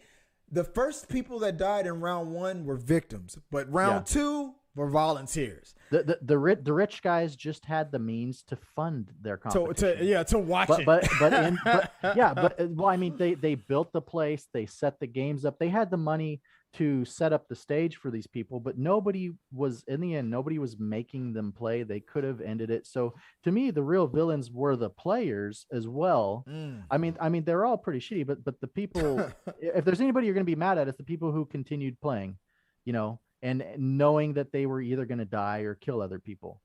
How did you feel about what's her name? Old girl. What's her that was talking all that? She shit? was the annoying one. Yeah, that she was. I couldn't stand her. Which I was the hated point. her and then loved her at the end. Like she was necessary because I felt like as much as cutthroat and brutal as she was, hey, the one thing you have to say is she was honest. She never told you she anything. kept her word. She kept her word from the beginning to end. She's like, I am a piece of shit for right today, and I'm gonna be a piece of shit tomorrow.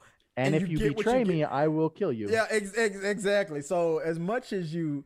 So she wasn't one of those other characters like the two main guys, like the best friends and whatnot. Like you're the pride of such and such. That best friend guy was fighting for his image. He couldn't go back to being a loser because it was so important to have that image. The other guy, his friend, was fighting for like a chance for his daughter to prove that he wasn't a loser, and he was doing it mainly for his daughter. But what's her name? She was just there. Like I forgot the reason why she said she was there. Was she the one who had just had a kid, or was that a different lady? I think she did have a kid, yeah, something like that. But she was like this there character. She was just like I don't give a fuck kind of a character. She was annoying, but she was annoying but necessary though. The only thing I liked about her was that she was the tool to kill the other asshole. But at the same time, she was just annoying. But she was a realist and a survivor. She was and a hustler. I'm like she made it as far as she did because of her wits and stuff. Like she was like straight. I'm trying to look her up player? She had no tact. I'll say that. Was she player 07? Was she player 070? Was this her? I'm looking up the cast right now.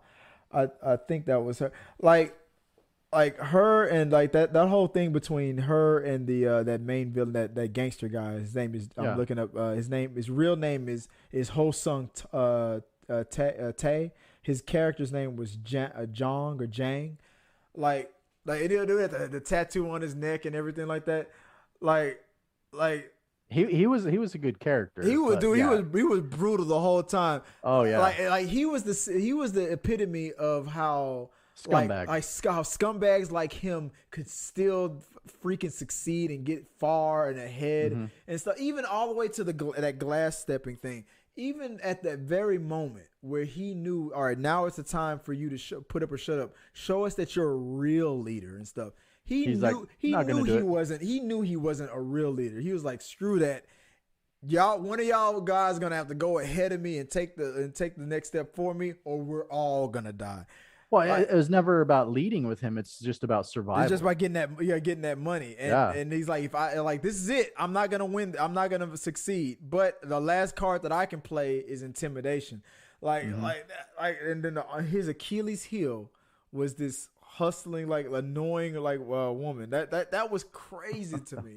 Because usually guys like that, I was so mad. I was like, this fucking guy is probably gonna be like the finalist, like the hero or whatever of the story in him. I was getting so upset. I'm glad it didn't turn out that way, but I was so scared. I'm glad that the last two turned out to be who it was, because it made poetic sense. Well, that would have been hard to have him as the last guy because he's physically so much bigger. Yeah, it would have been unrealistic. They had to have got rid of him. Even the last three would have been bad to have him as the final three. Could you imagine him sitting at that steak dinner? He's like, the second I finish this steak, I'm killing both of you. Well, he would have killed them at lights out. Exactly. So the way it ended was very poetic. I'm looking forward to it. I'm hopeful that they go to another country with the season 2. I'm fascinated where it can go in this universe. I can't wait to see it. Like, final thoughts before I let you go, because I gotta hurry and get out of here. What's your final thoughts on it? I would put it's one of the best shows I've ever seen, which I almost didn't watch it, so I would be. It's funny because I don't even know why I watched it. It's just kind of there, and I was like, because we were talking about it on the show. but I didn't. This was even before. So if I had found out, if I had tried to start watching it when I found out it was going to be on the show, it would have been too late. I wouldn't have finished it in time. There's no way, So I just, by fluke or coincidence, or we'll say by fate, I ended up watching the show for. Hey, by design, look, I'll tell you what maybe subconsciously, what might have been a contributing factor to it. Well, it kept popping up number one. It kept popping up number one for a reason. Yeah. Parasite just became the best picture at the Oscars. It's like stuff like that, like story, like good stories are being told now and whatnot, like you said earlier, from these other countries. So it's like, maybe, hey, for all you know, like maybe it was like I said, to me personally, 10 years ago, I wouldn't have given this show a chance at all. But today, I'm like, okay, let me check it out. Like a good story is still a good story. So I think it broke, it transcended past all those other things. Americans not wanting to read subtitles, things like that. It survived it went past all those things. The story was so good.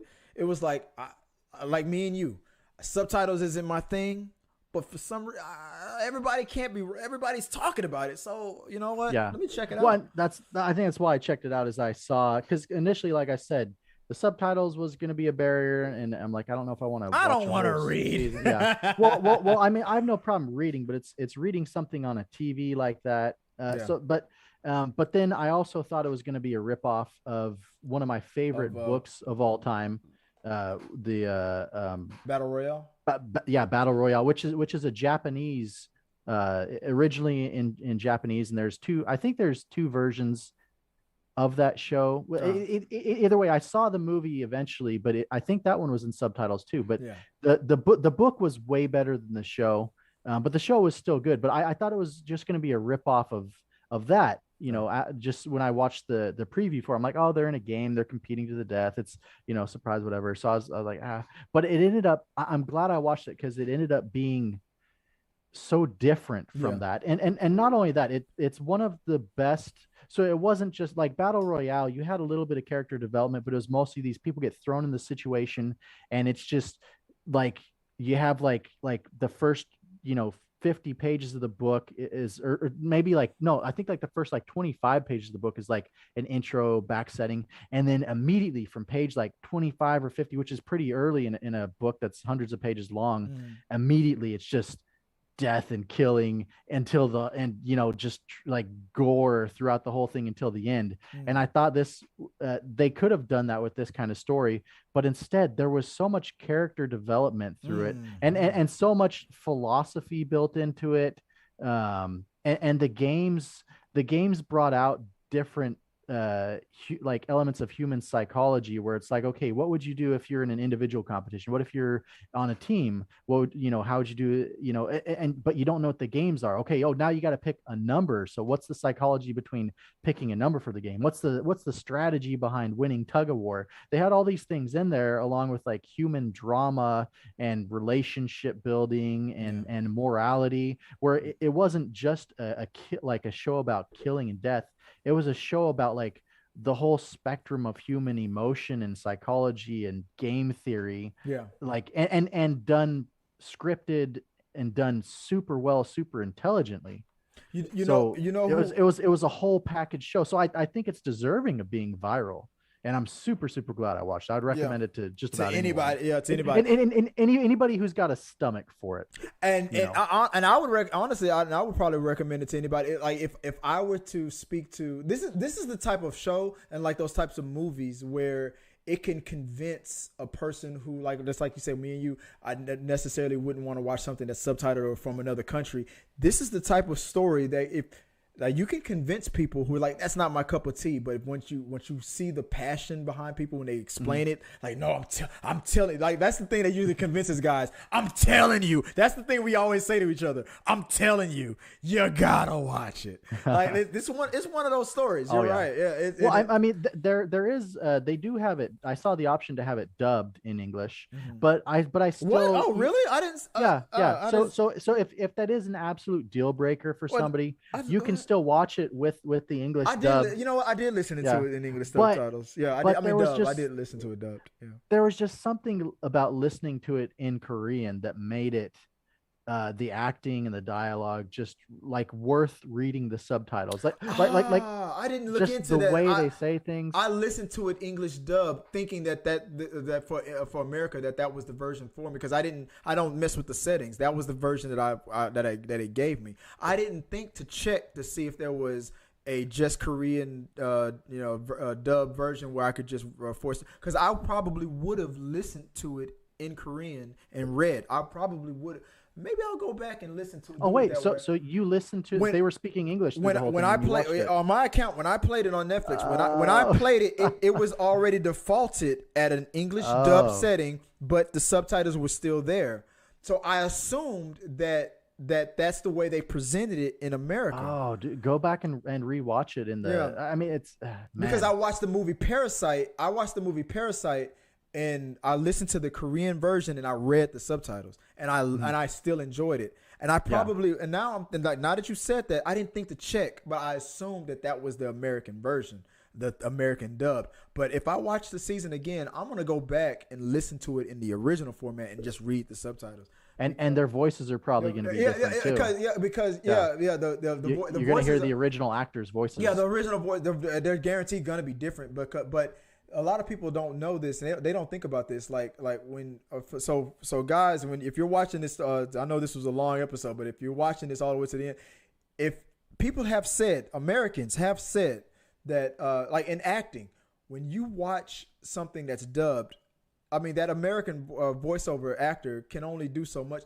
I mean, even though you don't understand the language that the actor is speaking, it's not a perfect translation. You're not getting the full acting, because the English dub that you're hearing could be so off from you might think that the acting might be cheesy because you're hearing a voice that's not really their own. But when you listen to their real voice, then you might have more of a appreciation of the acting that they're giving you. And and I'm gonna admit it, when a lot of scenes that I watched, I felt like this was a great scene, but because I was listening to it dubbed, it took something away from it. That's why I'm thinking I'm gonna go back and watch it again, because I feel like I lost something in a scene that was probably very, very powerful. It was probably diluted a little bit because I was listening to an English voice from a guy in a studio just reading a script like, oh my God, I'm fighting for my daughter. I don't feel like he was really giving. I don't feel like he was giving that range and that emotion versus the guy, the actual actor who was really getting into his character, fighting for his daughter. So I'm gonna go back and listen. I'm gonna watch it again. I'm gonna listen to the Korean version. And this can be an interesting one to watch twice now that you know the twist and you know what role the old man really plays. Because you can go back and watch it and see his facial expressions, knowing that he was, the creator of the games. Yeah. Very interesting. Yeah. and maybe it would be, add a certain element of creepiness to it. He might now be one of my favorite villains of all time. Now that dude was sinister. And for Halloween, I'll say this before we end it. One character who fits perfectly, if there was a crossover, this would never happen. The one character that fits perfectly with this whole series was as if Jigsaw went to Korea and was he's the Korean Jigsaw. I want to play a game. Like this was this version of Jigsaw was perfect. I don't know why there was some parts of the series where I was like, why do I feel like Jigsaw is gonna pop up on that screen at any moment? Because the rules were very similar to Saw. Yeah, there was a lot of Saw, but I could just be overthinking it. But it was an interesting show. But hey, that's Squid Game was awesome. I recommend it if you're on the fence of watching it. I don't know if you haven't seen Squid Game and you watch this spoiler review talk about it, what the fuck are you thinking? but hopefully, maybe if you didn't see it, maybe we convinced you to watch it. And I recommend it. I'm gonna recommend it to anybody that I talk about it. I'm glad that I had this chat to go over it. So before we sign off, you want to let people know where they can find you online and reach out to you if they want to reach out to you directly? Yeah, I'm on Facebook and Instagram as Jameson Everett Art. So on Instagram it's Jameson_Everett_art. And then I also have a YouTube channel called Infamous Maximus where I'm adding more videos. So either of those places. Awesome. And that'll do it on our first official 3-hour episode of Talking Through the Medias. And only 2 movies, and we went 3 hours. We went 3 hours. So we had someone stop us. When we said that this channel was called Talking, we wasn't lying. Well, it was a good conversation. So yeah, I had fun with it. Maybe one of these weeks I'll go back to the 30-minute episodes. I promise. But it was still a great talk. I'd rather have a go too long than to be too short and not mean anything to anybody. That's what she said. But you beat me to it.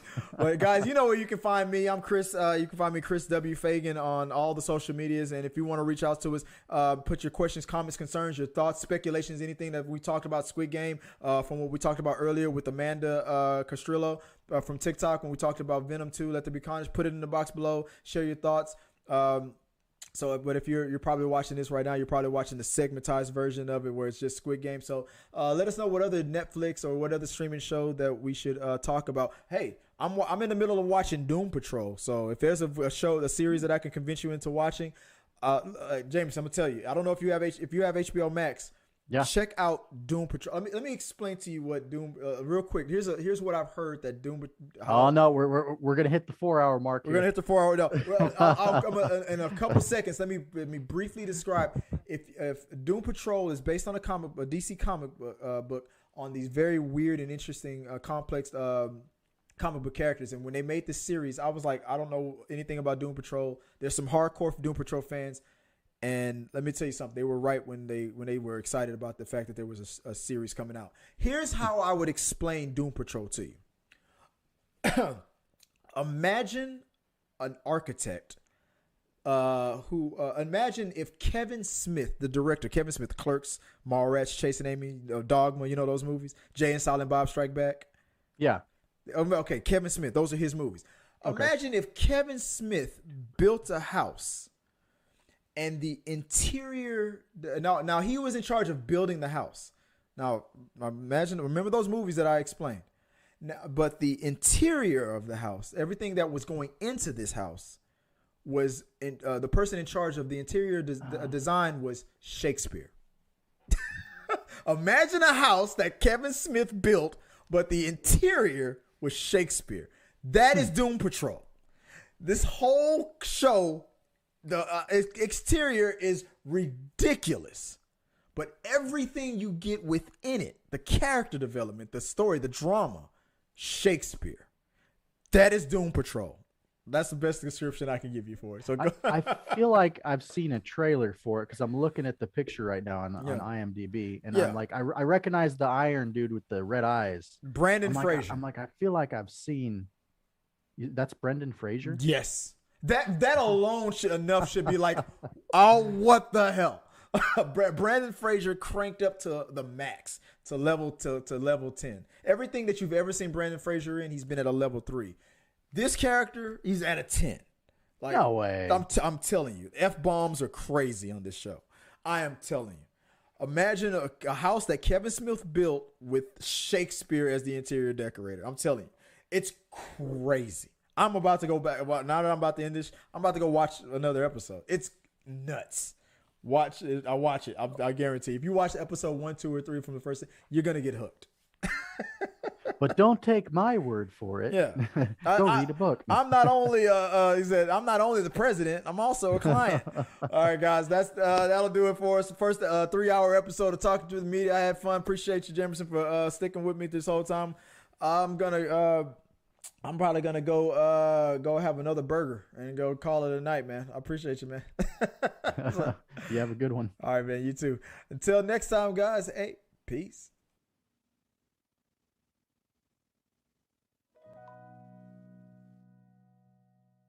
Our supporters help make all this content possible, so make sure you check out our Patreon page so you can help us bring you the content you want. Push the pedal to the freaking metal. I'm turned up just like heavy metal. Yo.